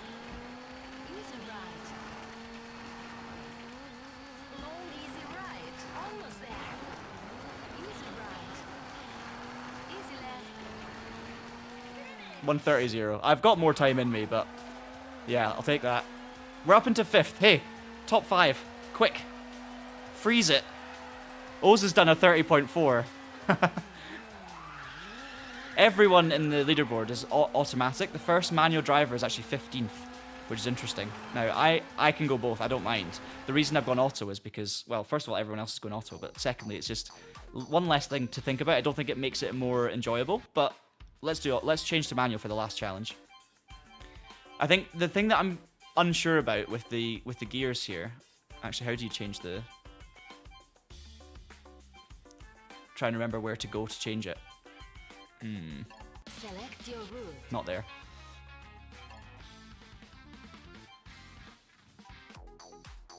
Maybe do it in the thing. So forward R is 200. Sweden stage 3. Let's try and work out where to go manual. You can change, I know that. Oh, we were so close. We're 4/10 apart.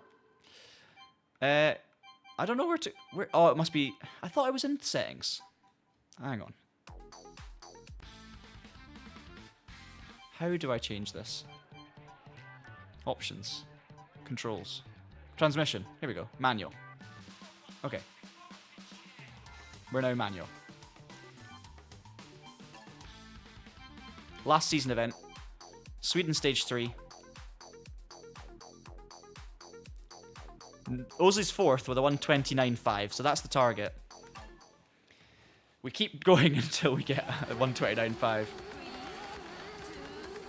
I need to remember we're now in manual. So you can see at the bottom, where it's yellow is what gear I'm in. I think green is like recommended gear, I think.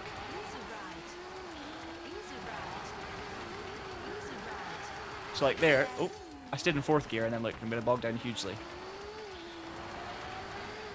But because of the way the game works in terms of wheel spin, like, you know, the wheels, you get mad wheel spin out of every corner, so it's quite hard sometimes to like hear what gear you should be in, if that makes sense.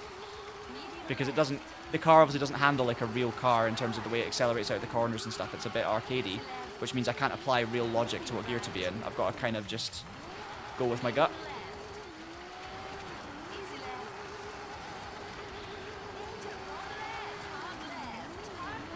Need to learn this stage. Nice. Very smooth through there. So really tough little slow chicane in the middle. Being 1 minute and 30 seconds is so good for this though, because you can actually, like, 1 minute 30 is not that long. You can do a good few attempts without taking forever, you know?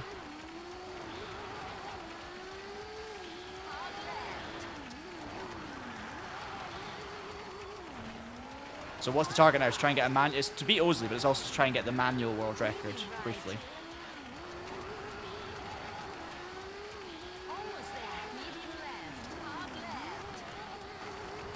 I wanted to test that fence to see if it was soft. It's not. Okay, 33.7 on the first attempt, but we know we can improve a lot on that. So where are we? We're 9th. Osley is 4th with a 27.3. So we're going for the 27.3. That's 6 seconds quicker. I think I can do it. Getting onto, yeah, it's so nice. It's so nice getting onto tarmac.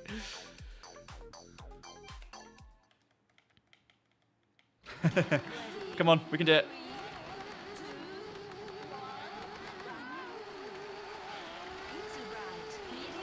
Oh, look how much more worse acceleration I got there from my gear changes.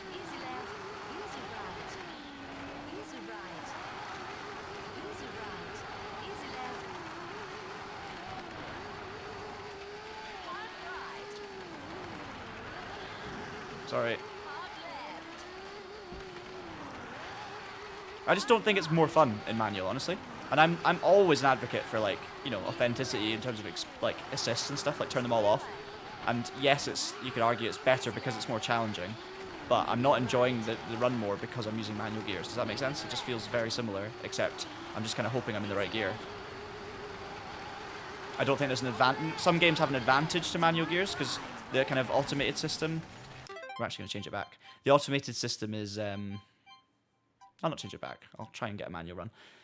The automated system is not always the fastest. That's what I'm trying to say on some games. Whereas I think on this game, it feels like it's pretty well set up to be good on auto. Yeah, I should have changed the gears earlier. Look at the start I got last time. I'm going to try doing that. Short shifts, essentially. Much better.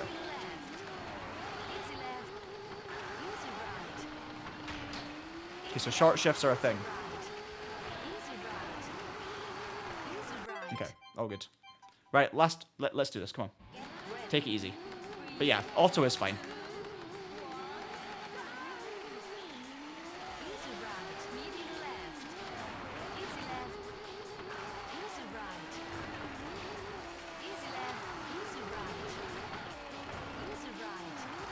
Like there, I'm really in between gears. You know what? We're gonna change it back. I just don't want to have to think about it, because then I can really focus on the driving, and the fun bit is focusing on the driving in this game. So we're gonna go auto, and I just want to beat O's. That's all I care about. Nothing else. Just need to beat O's. Just need to beat that 27-3. I feel like you improved while I was doing that first run. Come on. Okay, manual, I got a slightly better start. So it is, some auto's not completely optimized. But you need to be absolutely bang on with the timing.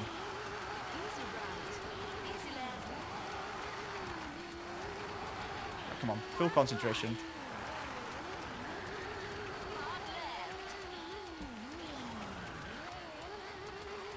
Bad through the hairpin, but other than that, it was a really good start to the run. Oh no! I'm getting there. That was a really good start, and then I got to the hairpins and messed it all up. Come on. You don't get this sort of enjoyment against the AI, though. This is why the leaderboards are so good.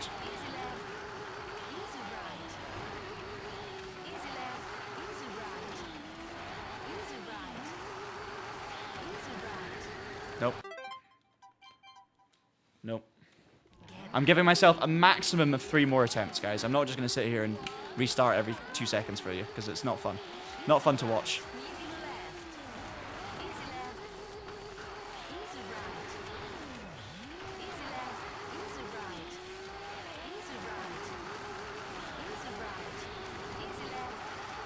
Just need to dance that line between the tarmac and the edge of the road. Just gotta flirt with the boundaries. This is better.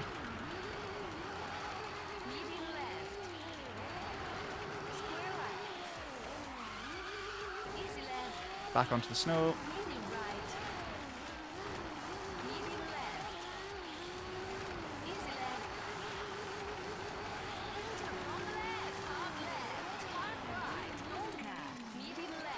We got round the hairpin, the chicane, sorry, kind of. Not perfect, but definitely better than the last time. It's so tempting to just cut the track and just like, you know, oh, I'm going to just straight line the chicanes, but there's a balance between, am I actually faster straight lining the chicane, or am I carrying so much more speed from staying within the boundaries that I'm actually better taking it? You know, is that balance? How much do I cut, or how much do I just go with the grip?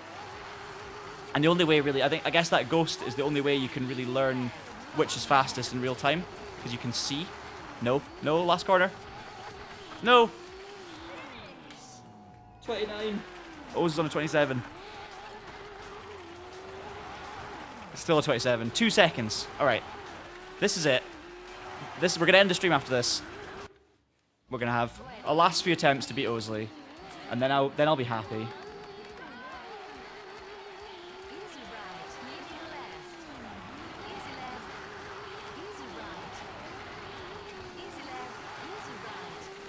That last one was pretty good though, so it's gonna be a challenge to be faster everywhere.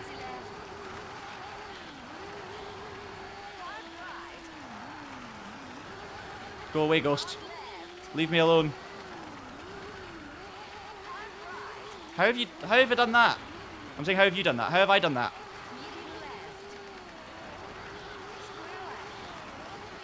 That's the cut, and that actually didn't hurt me much at all, even though I crashed. There you go. So there are situations where cutting helps, clearly. So I think this is one of them. This is one of them. But if you get a world record, we could tell our kids we were here when John Monroe got the world record for 32 minutes. I mean, it'll be... I won't get the world record because Hoshi is too fast. And 2, it won't be for 32 minutes if I do get it. It'll be for 32 seconds. But that is exactly why I did this in Art of Rally. That's why I spent 2 days getting a world record. Just so I could be like, I've got one. It's going to get smashed. I think it got smashed within days. Doesn't matter. I got one.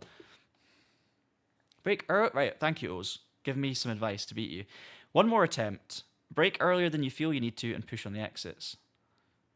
Horrible, hard left-right is diabolical. Yeah, I think cutting that left is the way to go. The one we're at right now. I think cutting the left big time to give yourself the line through the right, I think, is the way to go. All right. Thanks, Oz.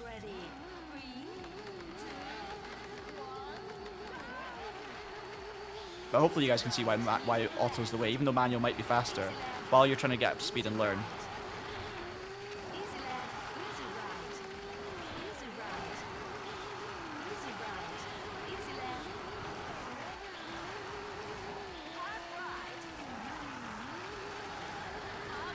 Nope, don't oversteer on the exit. That run was going so well until the oversteery exit.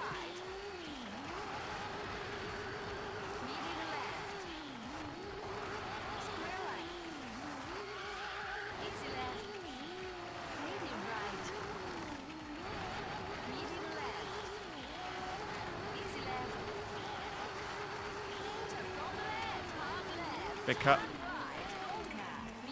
Oh. Still really bad, but might have been okay.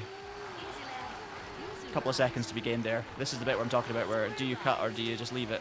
Nope. Same as last time. No! Ah. There's 2 seconds in there. We'll keep going to the end, and then we'll give it another attempt. I think it's there. It is definitely a one more run type game. I want to learn the last part of the stage again, though. I messed up right at the end, if you remember. No, it's gone. Lost my rhythm. So what did I do right at the end here? Yeah, I went all the way over to the snowman, which I've done again. There's 2 seconds there. Let's just get it done. Let's get it done. I think your technique's working.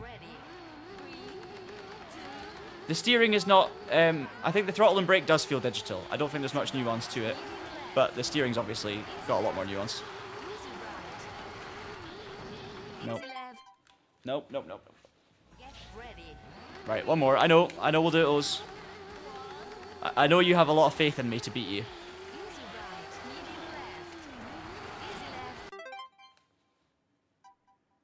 Last one. I'm going to the end no matter what.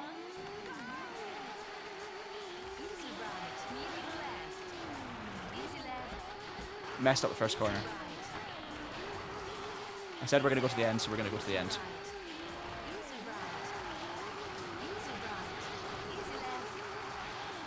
Remember, guys, this game releases today, so you can get your hands on it. It's cheap. It's on a discount on Steam. So go and play Super Woden Rally Edge. Support ViJuDa.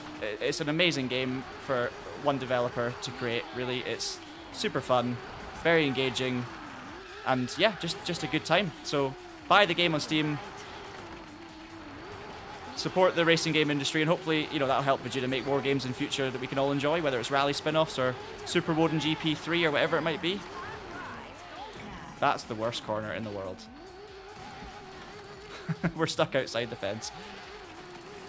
I gained so much back on my ghost there, to be honest. But yeah,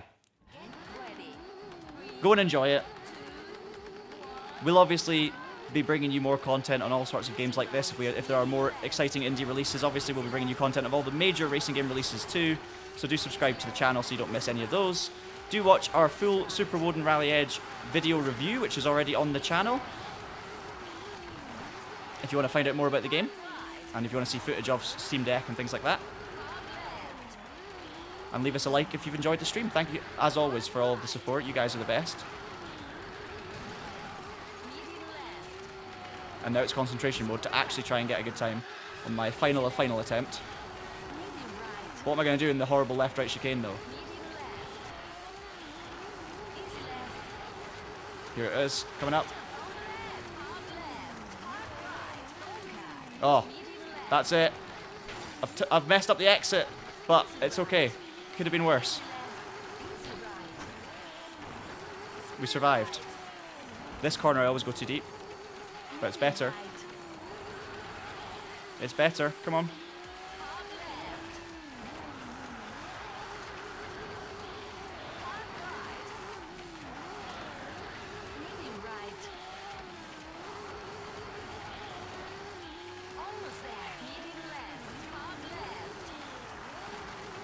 No snowman. Hang on. What was the fastest time? Oh, 23. We got close. We're 1.3 seconds off of the record. I said I was done. I said I was done.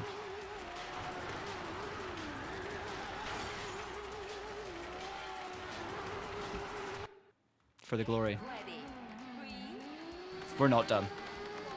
We need 1.3 seconds for the glory.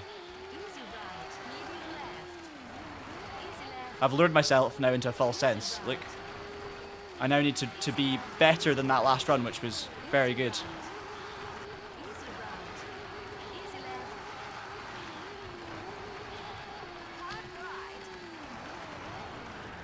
It's not going to happen. Yeah, Hoki is an alien, to be fair. Absolute alien, in the best possible way.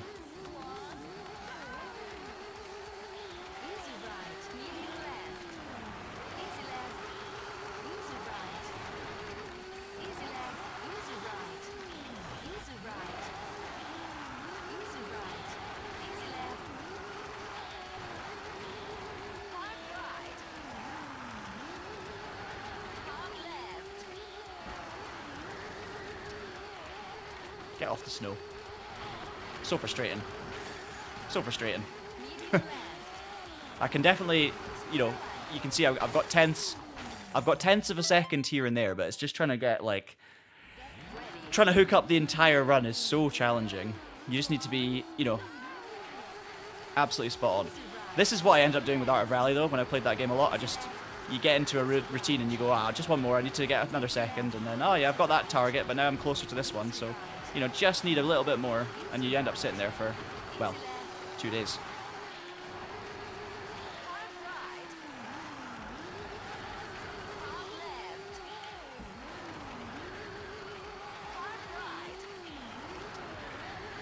Every time. Right, I'm done. I'm done. Now you guys can go and try and beat that record for me. Avenge me, please, because I didn't even expect to get close, but we did in the end. As I said, thank you so much. Like, subscribe, all that jazz. We'll be back again next week with more Traxion content. I don't know if there'll be anything else this week. Tom is over in Holland at the Sim Formula Europe event, which is amazing. In terms of content, I'm not sure if we'll have anything for you this weekend, but obviously, as always, stay tuned to the channel. Check out the TraxionGG website on a regular basis for all of your latest racing game news and updates, whether it's about rally games like Super Woden Rally Edge or just about any kind of racing game under the sun. We have you covered over on the website, and we'll have you covered on the YouTube channel as well. Enjoy Super Woden Rally Edge, go and have fun, and I will see you all for the next stream. See you later.